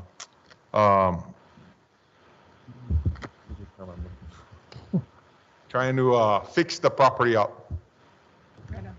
Renovate. I'm sorry. Renovate. And so are you going to renew that expired license? No, the license is expired. We hope to reissue it again, or if it, if we determine to reissue it under a license or a general lease, is to be determined. So A new general lease or a new license. Right, so the process right now is Kali is supposed to be doing the environmental compliance, remediation, and that's where we are right now. We don't want to let him off the hook until the environmental compliance is done with. Okay. No, I didn't want to let him off the hook, but as a formal chairman, I want him to be in compliance. Thank you very much. Yes, and we're working towards that. Thank you. Correct. Thank you. Any other? Oh, well, we have David and then Dennis. Thank you. Thank you for the presentation. I know I had problems before with this pilot, and I still have problems with some of the criteria. So I know under the first one, the proof of work, you say that if you submit 2 years of tax returns, then you get so many points. But it appears that we're not looking at the quality of the tax returns. It's just a matter of submitting them. And I don't necessarily know that I agree with that. On the second one, if you have a certificate of good standing, it leaves out people that are not incorporated or haven't formed an LLC. And again, that if they have one, I think the fact that they've filed everything is appropriate. And then the references and whether or not you're an excellent tenant. I think this first part probably benefits non-Native Hawaiians more than Native Hawaiian businesses that are just starting out, because they don't have the track record. And I'm wondering if we're working at cross purposes, because Joby, you were talking about we're trying to look for mature businesses, but I'm not sure that mature businesses would want a property just for 3 years on a revocable permit. I mean, so especially if they're going to be investing money into it. The mature businesses comment was related to when we start talking about general leasing and looking for the opportunity to encourage Native Hawaiian businesses to general lease our properties, not for the RP program. Okay, and then on the second set of criteria, just the upset rent, you get 10 points. If you have general liability insurance, you get 10 points. Again, I don't know that goes to quality. It just goes to, it's something that's going to be written in. If you need general liability insurance, why do you get 10 points for it? You know what I mean? We want that to cover the department. On the proof of financial capability, again, you ask for tax returns, but you certainly could get the same information or better information on a credit score, because it looks at how they've spent their money as opposed to the tax returns. And again, the tax returns, if I lost $100,000 the last 2 years, but I submit both of them, I still get 20 points or 10 points. And I don't know what sense that makes, right, in deciding who would be the best tenant. And then lastly, on the work experience, how you benefit Native Hawaiians, I'm just not sure how that's going to work. It's going to be interesting to see. I know this first pilot is only for the stables, but it seems to be a fairly hefty rent for a use that's kind of determined already, right? So if you got to use it as a stable and you're paying $5,000 a month for rent, and that's, you got to bring your business in there. You got to invest more money into this property, obviously, for it to make some money. And I'm just wondering if that, how that's going to benefit Native beneficiaries who are perhaps just doing a startup business. I think this is slanted against the Native beneficiaries and more in favor of other people that might have the funds to do this and want to be in this particular location because Waimanalo is a great place to have horses. And all the rich people will come there and ride horses and pay you rent, as opposed to somebody that's just trying to start out because you got to buy your horses, you know what I mean? And those are not inexpensive. So I know I sound like Debbie Downer, but thank you. That was helpful. I would be interested. I would be much more. I don't know how this is going to work out, but I would be much more interested in seeing a pilot on a place where somebody can actually open a business or run a business, because it leaves it up to the person that's bidding on it to determine what business they want to put there, which is really how you can benefit our beneficiaries is they come up with the idea. This gives them a place to do it. We just have a one-trick pony here, right? You're going to be doing a stable, and so I'm not sure what it's going to show us in the long run. But I think if we're going to vote on this tomorrow, are we only voting on it for purposes of this stable, or is this for every business? Because I don't think this works in every situation. Yeah. So it was intended to, so we were trying to minimize the number of variables. And so that's why we started with one parcel to roll out a program, right? And so the programmatic elements were intended to be in place as we expand the number of parcels. So the feedback that we're getting is very helpful. In this particular case, it may not necessarily lend itself. It may be and I don't know the specific candidate that's interested in the parcel, but it may not be about income business. But certainly the list of properties that are in Kalailoa definitely will lend themselves to business.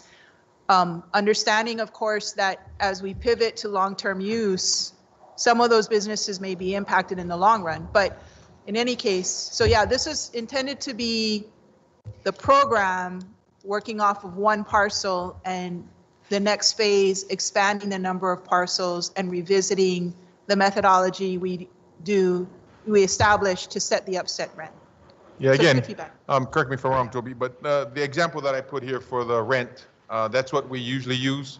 However, with this parcel, we know it's only for ag use. We know we only want to use it for stabling.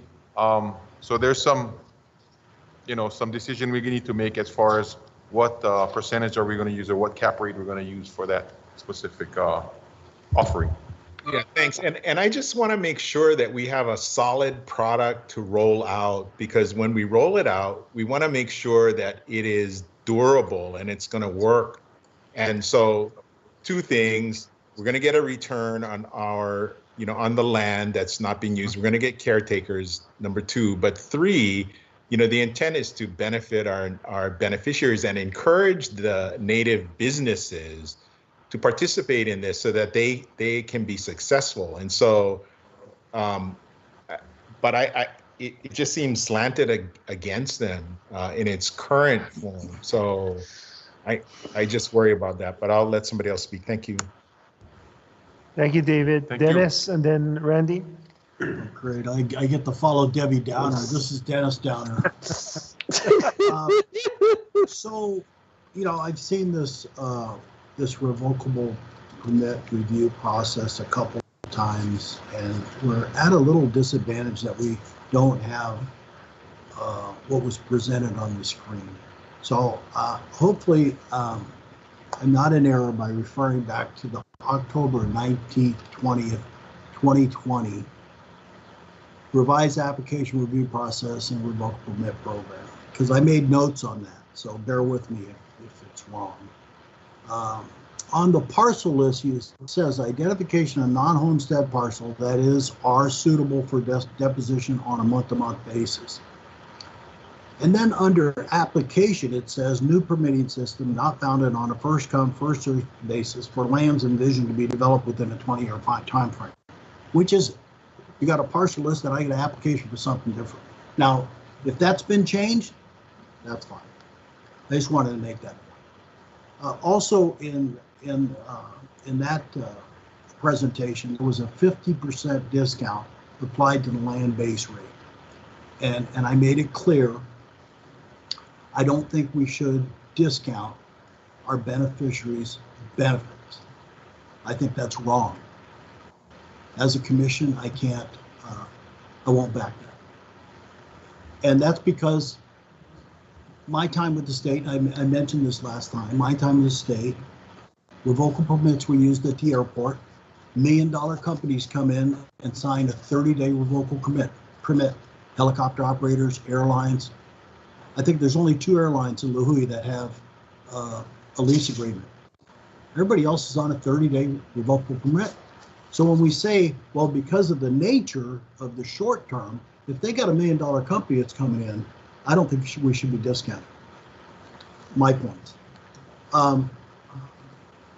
Also, it says implement a transparent solicitation process for disposition and is available to Native Hawaiians and the public at large. That includes people on the wait list? Sure. Yes, yes. The disposition, you know, and the outreach that we're looking at is, our intention is to focus on applicants on the waiting list that may have interest and our businesses that want to participate. So yes, it does include those on the waiting list. Okay. As well as lessees. Okay, then it says provide parcel details as follow: TMK, location, land area, proposed permitted use, rent terms. You should have restrictions and enforcement in that paragraph somewhere. The scoring criteria. Establish proof of necessary experience and ability to maintain proposed use. And it says proof of work in such capacity that will demonstrate knowledge and or experience in the specific area, field or area of use as proposed in the state of Hawaii for not less than 2 of the last 5 years. Now, I asked this question before, and I made it clear my comment was, I was told that you have to have experience within the state of Hawaii. Is that true? Is that what that statement means? Yes.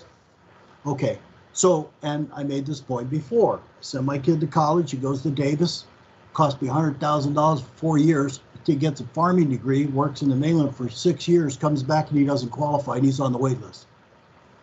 That's discriminatory. I don't think we want to do that. I disagree with that point. On the points for proof of good standing, in the revocable permit, there are certain requirements that you got to have before you even, when you apply for a permit. You got to have insurance, you got to have credit, Sandy. I believe on the original revocable permit that we used at the airport was the same thing. So giving points for that doesn't make any sense. That's a requirement. Under the points of written understanding of that proposed exempt from 343, I don't understand 343. I haven't had time to look back through that. And I don't understand, well, so I won't even comment on that. The proposed upset rent, is that a deposit? Is that what we're looking at? Or are we just saying, okay, the proposed upset rent is X, you gotta have a check? What are we saying? Yeah, you gotta have a check and the proposed upset rent. Okay, so very easily, if somebody says proposed upset rent and it's X, then you have either a deposit or certified check that says, I got the rent. Proof of financial capability to pay rent that is consistent on-time basis, and you're asking for tax returns. Are you going to determine by a tax return whether somebody can pay rent? That doesn't make any sense to me. Insurance, number 10, proof of procuring insurance. That shouldn't be points. That should be a requirement. We don't allow people I mean, even the ROEs, you got to have insurance. So that shouldn't even be a point system there. Because here we go, folks. Say somebody doesn't have insurance, but they have all the other points. Who do we select? Person with the highest points, according to the policy. So that needs to be taken out.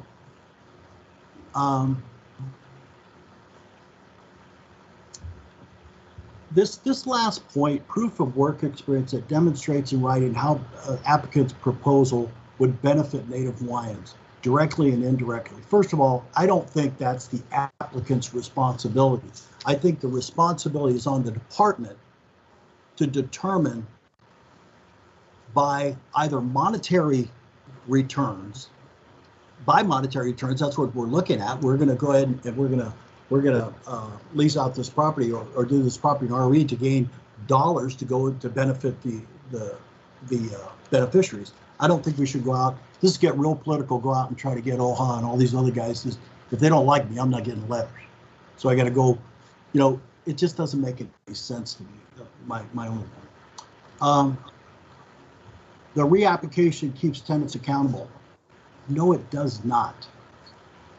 And I'd have to refer back to what was discussed earlier on how this whole RP issue came about, because it was created here in Kauai. This is where it happened. Star Bolton came out with their thing. So I'm going to refer back, and I had to do some homework. And this sort of upsets me a little bit because I've asked this question several times. Why did we have problems with the RP? I couldn't get anyone to answer. So I had to go back, go on Google, DHHL RPs. It took me right back, October 28th, 29th, 2013. I have a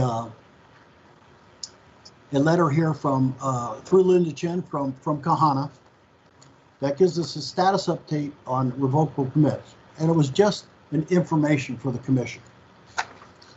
And as I look back through this, it gives an update on, you know, Governor Abercrombie's commission and so on and so forth. But as we look through this, there's a statement here that says, during this briefing, LMD has identified the following challenges in the RP program. Dramatic increase in requests for land. That might be tied to the 50% discount. Or the fact that we've been abusing it and everybody says, I want a piece of it. Insufficient resources to keep up with the inspection and enforcement. That hasn't changed. Short-term use has become long-term. Permittees develop a sense of ownership and entitlement. Yes, they do. Unpermitted subleasing occurring along the other violations, with other violations. External forces exert influence on management of the program. Program currently suffers from perception of mismanagement, lax enforcement, inconsistent application of the rules. So my question is, how is this going to fix that? This was in 2013. Another note towards the end of this is that this was supposed to, the department was supposed to have a resolvement by December of that year. We're 7 years away from that, and we haven't got it resolved. My concern is that we still have the same problems.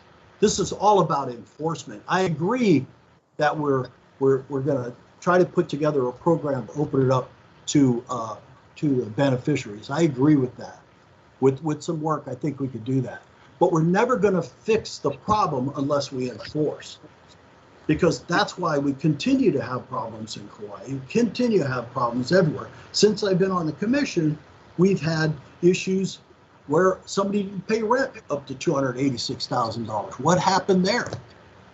What are we doing? What are we trying to get with this? Because I don't think this is going to fix everything. We have to enforce. And enforcement doesn't mean we have to call the E-team and run them out here for $800 round trip to go give somebody a citation.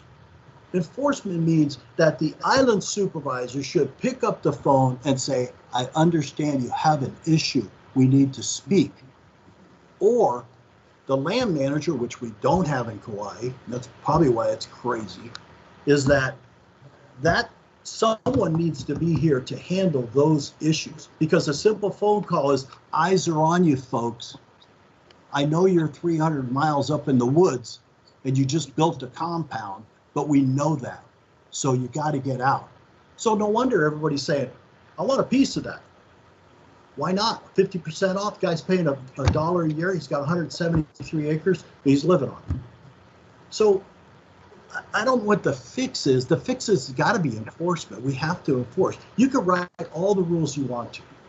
And the problem is people don't follow the rules.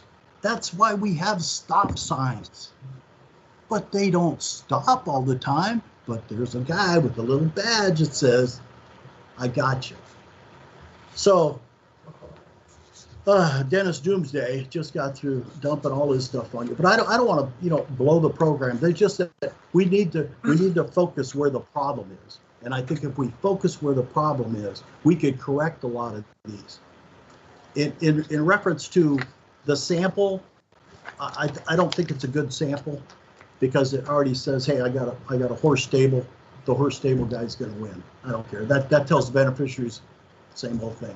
We need to pick something that's independent, that we could say, okay, this is what we have it for. What do you folks think? Let everybody go ahead and bid on it and go from there. But we need to clean up the program a little. I'd like to see the actual the stuff we just did on video today, because I need to go through that and cleanly look at that.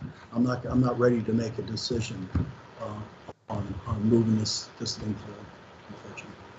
Okay. I cede my Debbie Downer award to you, Dennis. No, I don't want it. You're not downers, you're just helping us to refine the process. So we got to go back to the drawing board and go to Randy next. Okay. So my questions have been reduced down to maybe half a question. Mahalo everybody for your input. And I think I'm going to leave off on the final mana'o that's coming from Dennis, which is enforcement. Because when I look at the 2013 submittal that came before the commission by Kahana for informational purposes, and then I'm trying to recall, I should have read it one more time before I got here, but if I recall correctly, some of what was problematic for the RP program were accusations of mismanagement, non-compliance issues, a wide variety of violations occurring, which eventually appears to have caught the attention of the public, which resulted in a task force being put together by the governor, Abercrombie, at that time. And what I also recall seeing in that narrative was, as a result of that scrutiny, 82% of the people who were on revocable permits were converted to right of entry as an interim solution until such time the department could resolve and tighten up the RP program. So this is where we're at today, I believe. This is what constitutes the tightening up of the program 7 years later. And so I appreciate the amount of work that went into it. But I would agree that if we cannot enforce the conditions of the permit, it will always come back to serve as a problem for the department, as well as other beneficiaries who see, observe, or feel as a result of these violations, they too should have an opportunity to participate in the process. So my question back to the department, as you continue to work on the rules, the regulations, and the requirements, has our capacity to enforce everything that comes with this new package, has our capacity to enforce and manage the program improved? Has that been part of the consideration? So let me respond to that and kind of, so the short answer is the internal capacity has not improved, and in fact is probably worse because of the constraints that are facing the entire state as it relates to enforcement of any type of conditions in the programs that DHHL runs. Having said that, there is the opportunity, and I always try to look at these events as an opportunity to shift the paradigm. And so that may be the case that we are in as it relates to these programs. So for example, the land management responsibility or the property management responsibilities of just checking in with your tenant may be a service that we are able to secure through a private vendor assisting us with that activity, you know, particularly on the islands in which we have no presence at the current time. So I do want to say, as it relates to this program, just a couple of comments and feedback. It hasn't just been 7 years of no dialogue. You know, there have been several kind of at periodic points in time discussions with the commission regarding this revocable permit program. And, you know, in addressing some of the violations, I mean, definitely the violations or the enforcement issues or the challenges with the RP program, and Commissioner Nevis, you know, brings up a number of very valid points. They break down to kind of two areas. One is systemic to the program, challenges that are systemic to the program that we had before. And then there are challenges regarding implementation and the enforcement of those conditions with any new program that is established. So some of the frustration that is felt with the RP program has been because we haven't been successful in pivoting to a new paradigm on a systemic basis. And so we've had a number of individuals and entities that are very legitimate, that are interested in using lands, that are interested in getting on our lands, but we haven't had a means or a program to allow for that to happen. So this pilot RP program was intended to kind of open up the pressure on those kinds of requests, so at least we have a methodology of moving forward. And I think the feedback that was received was very helpful, and certainly Commissioner Ka'apu, having actual proposed criteria language would be even better to get at what you're suggesting we should be evaluating. So we would just make that request to the commission as it relates to the program. Certainly, that takes all the fun out of it. Well, you know, it just shortens up our time in order to get back to you. I hear you. And Thank then, you. yeah, and then of course on the operational side, as I said, you know, we have not had any luck in getting authorization to fill positions now that we're 100% general funded, and so we have to be more creative as to how we can get that need addressed, because it is a critical need, and the longer things go unaddressed, the harder the enforcement issues become.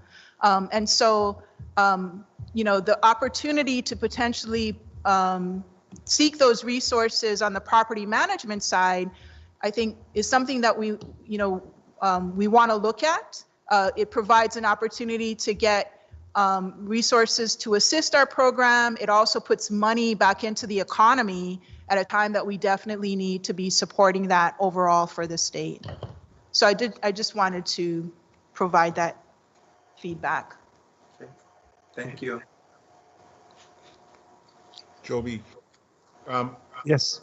So, thank you, Chair. I think if we had gotten this proposal with our packet, we could have spent some time making suggestions. And the problem is getting it today and looking at it and then trying to discuss it. It just raises the issues that you heard. So I'm happy to weigh in. I'm sure everyone else is happy to weigh in on language or appropriate language or criteria. So, but it did concern me that this is coming up for a vote tomorrow without having that opportunity to put the input in.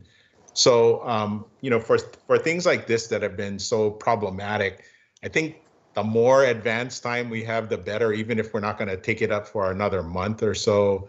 I think if we get the advanced time, people can put the effort in and give good suggestions that hopefully would work, and then maybe get it back to you guys so you can vet it from your perspective before we discuss it at the table. So that might be the best way moving forward. Thank you. Okay. Thank you, David. Chair, Go ahead, Zach. I agree with David, Randy. I think we need more time so we can do it right. We have to do it the right way. There's so much involved as far as the criteria. So, like David was saying, we did not get any of the documents. So I think we really need some more time for this particular issue. Thank you. No, thank you, Zachary. I appreciate all of the input. It looks like we'll be deferring agenda item F2 to have further discussion. Go ahead, Dennis. Yeah, Chair, would it be appropriate for us to send comments directly to Kahana on some wording and some structure for this program, or you want us to send it to you directly? Before I answer that question, this is the communication with more than maybe 2 commissioners at one time. Jason? Yeah, if they do it individually, is that permissible? No, because then we have like the hub and spoke kind of issue. Plus, because the comments are substantive and go to the program, which might also implicate policy, it should also be public. So what I might suggest is if we bring public comment, if we bring written comments to the next meeting, then it can be either introduced and put into the record or read into the record. Yeah. So that delays. Yeah, that delays things. Do you have any suggestion how we could move that quicker, Jason?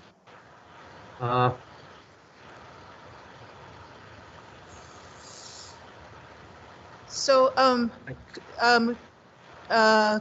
Commissioner, is it possible? So because this is, you know, the submittal is still in working draft for on the staff side. Could those individual comments from commissioners, because on occasion we do reach out to commissioners for input when items are in a draft form with staff, could that be just provided on an individual basis, either to myself or with a CC to Kahana, or vice versa, to Kahana with a CC to me, and then we can incorporate those as part of the draft submittal coming from staff to the commission?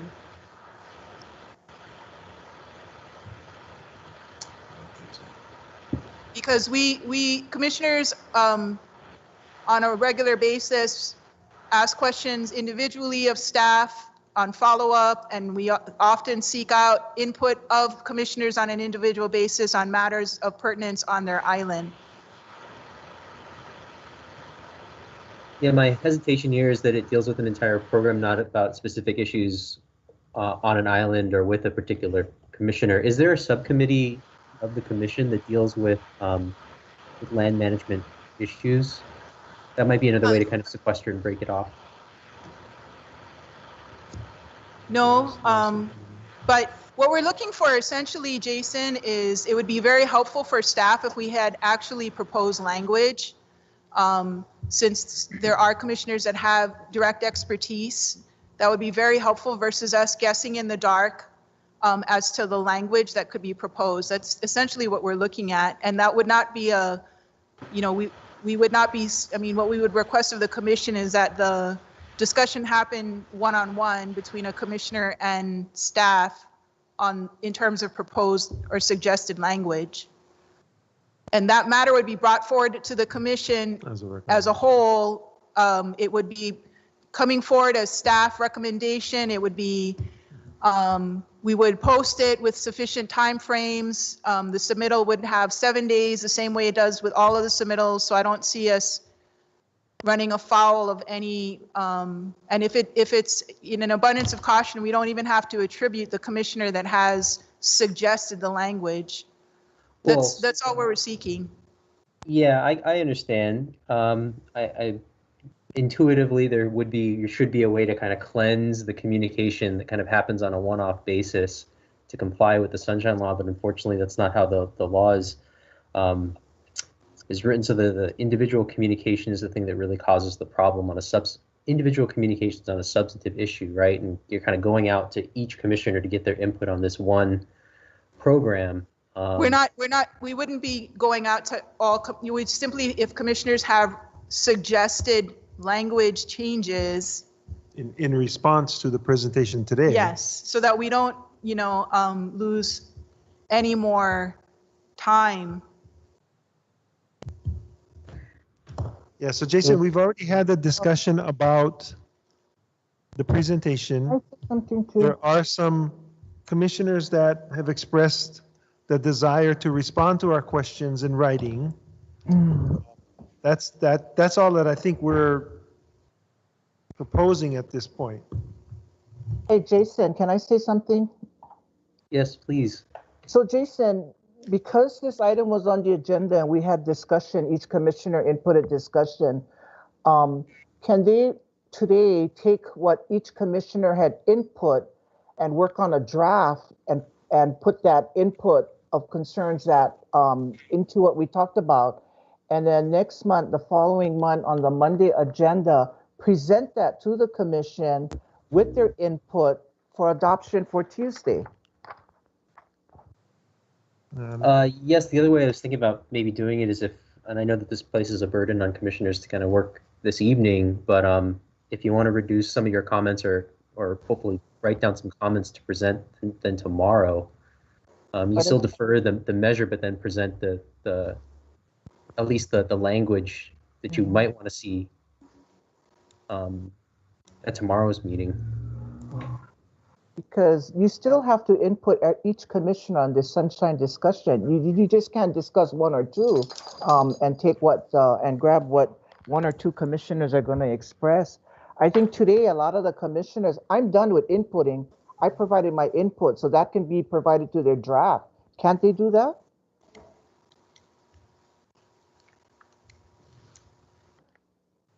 I think right. I guess what I'm saying is that the way of doing it is I'm very hesitant to say the green light that Kahana or Joby can go out to you individually to collect substantive input on a one-on-one basis and then kind of bring it all back next month. That sounds like a hub and spoke problem. So, but if you bring today though, Jason, we provided our input today unless other commissioners have more to input to them.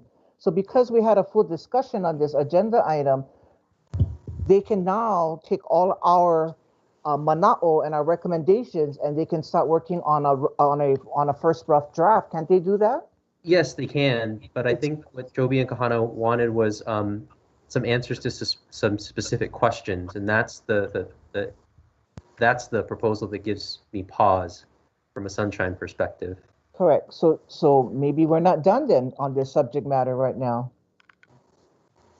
All right, so let me ask you the question this way, Jason. Is it possible for commission members to think about it tonight, and then tomorrow we have a continued discussion on this where they submit the individual suggestions to improve the product, and then that will be held in an open session? Yeah, and I think that's the way to do it without kind of waiting for a month to kind of collect those thoughts, as long as the commissioners are willing and able to put those thoughts to paper tonight. Right, and because it's an open session, they could actually put it in writing and give it to us, right? Yeah, I guess, yes.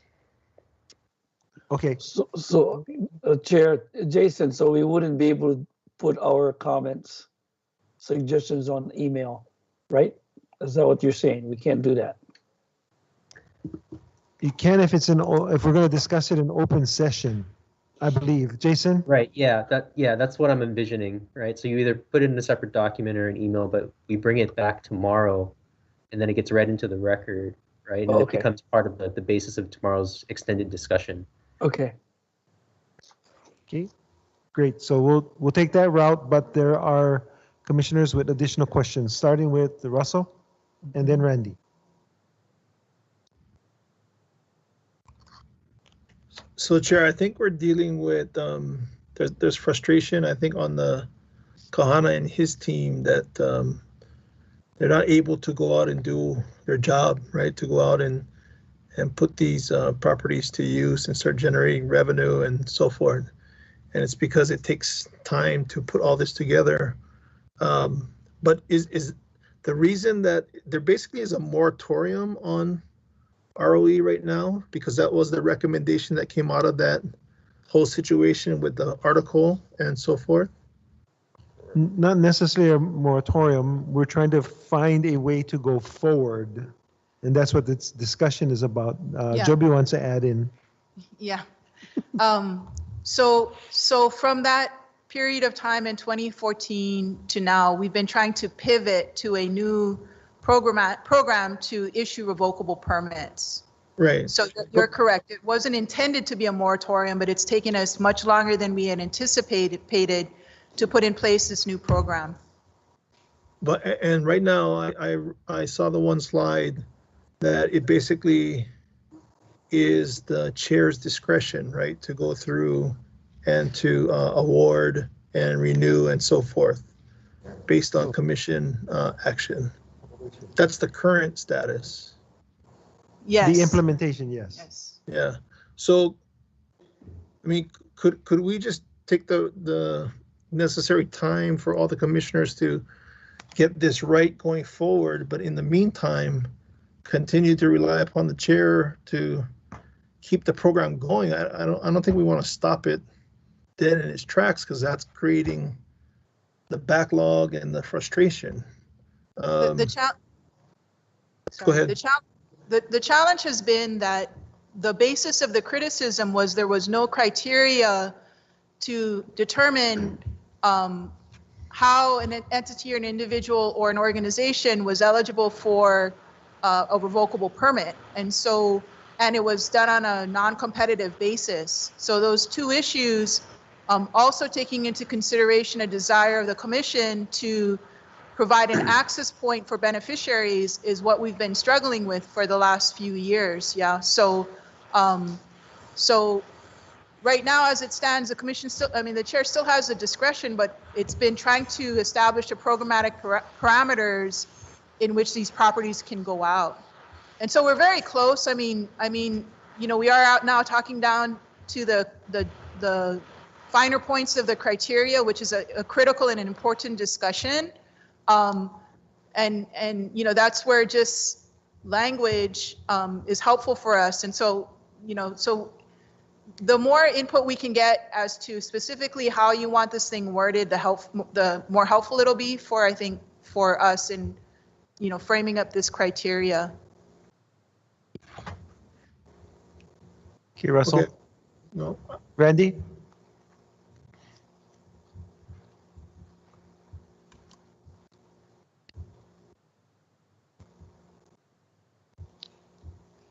You might be muted, Randy. Yeah, I was. Thank you.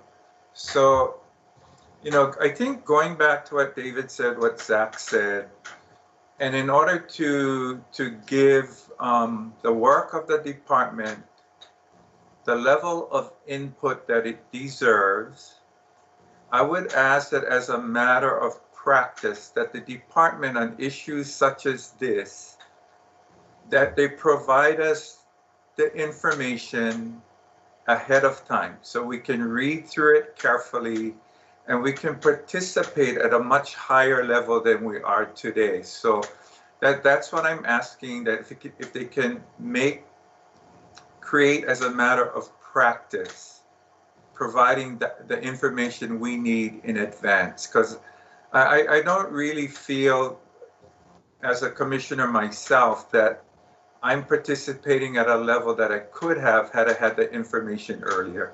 And that's it. Okay, appreciate the comment, Randy. So the only thing in defense of Kahana, we actually provided the criteria last month in the submittal. In hindsight, we probably should have done and certainly, you know, the PowerPoint coming to you folks, you know, when it did, that is definitely something we can work on. I mean, you know, we will work on, but I did want to at least let the commission know that we didn't touch the criteria. That actually was part of the submittal we provided last month.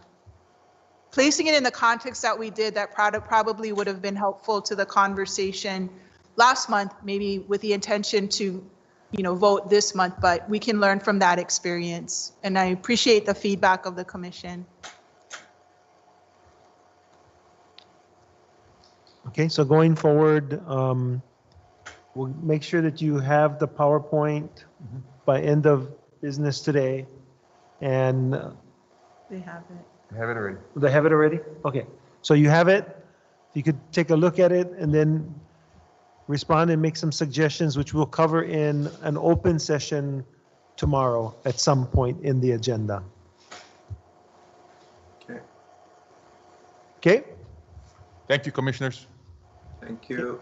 Thank you, Kana. And next agenda item is Andrew's up for that one, and it's G1. Lisa.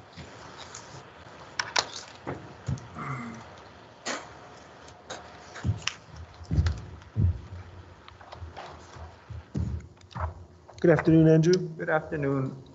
I'm not sure if Gigi had to take care of some business, but anyway, so, item G1, the quarterly grant status report in the first quarter of fiscal year 2021. I'm not sure if Gigi is on. See her icon. Gigi.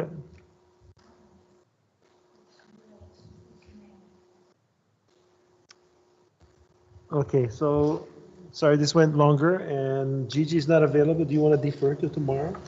I think so. If there are any questions ahead of time, commissioners, that you had on it, I can pass that on to Gigi. Go ahead, Patty. Hi, Andrew. Thank you. I had one question.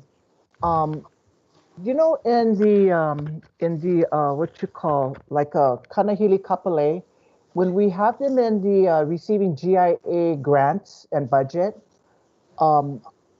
is that not, it doesn't turn into a private park after that. If they receive state GIA funds or from the department, does that stay into a private park? That's a good question, Commissioner. I remember last year, Kanahili Association came in and they kept telling us it's a private park. But now when I look through the whole budget and your GIP in your grants and funding is that if they're receiving 300,000 from GIP, CIP from the state, it can't be a private park. It's taxpayers funding, correct? Grant from the legislature. Okay, so, sorry, Patty. So it is a sort of private park in that this position was given to Kanahili Community Association. Their homestead associate, their homeowners association is the one that's responsible for the care and upkeep. As a private group, I'm not sure how to answer your question about whether they're eligible for GIA funds. So we could check that out and have an answer for you tomorrow. Okay, and you have it here on page, already in here in page 4 out of rehabilitation projects, GIA at 300,000 listed in your budget. Or it may be a request. Okay, And so I wanted to clarify is that you receive, yeah. So because when I look at this, it reflects to me that if you're receiving, it doesn't say requests, it says Department of Hawaiian Homelands Rehabilitation Projects. And then, so I just wanted to make sure that if they receive state GIA funds, then it no longer can be a private park, correct?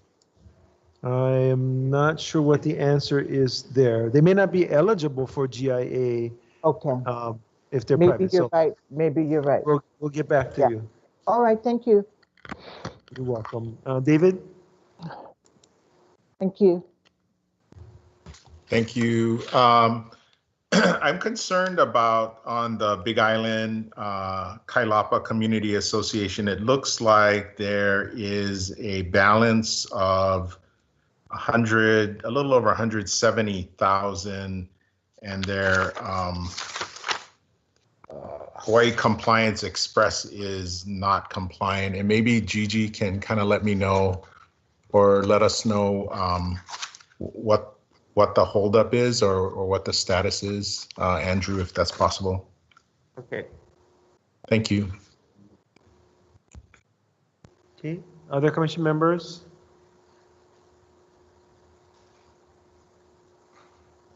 Okay, if not, that brings us to the end of today's agenda. We appreciate all of the input that you provided, as well as the staff's hard work trying to present these things to you.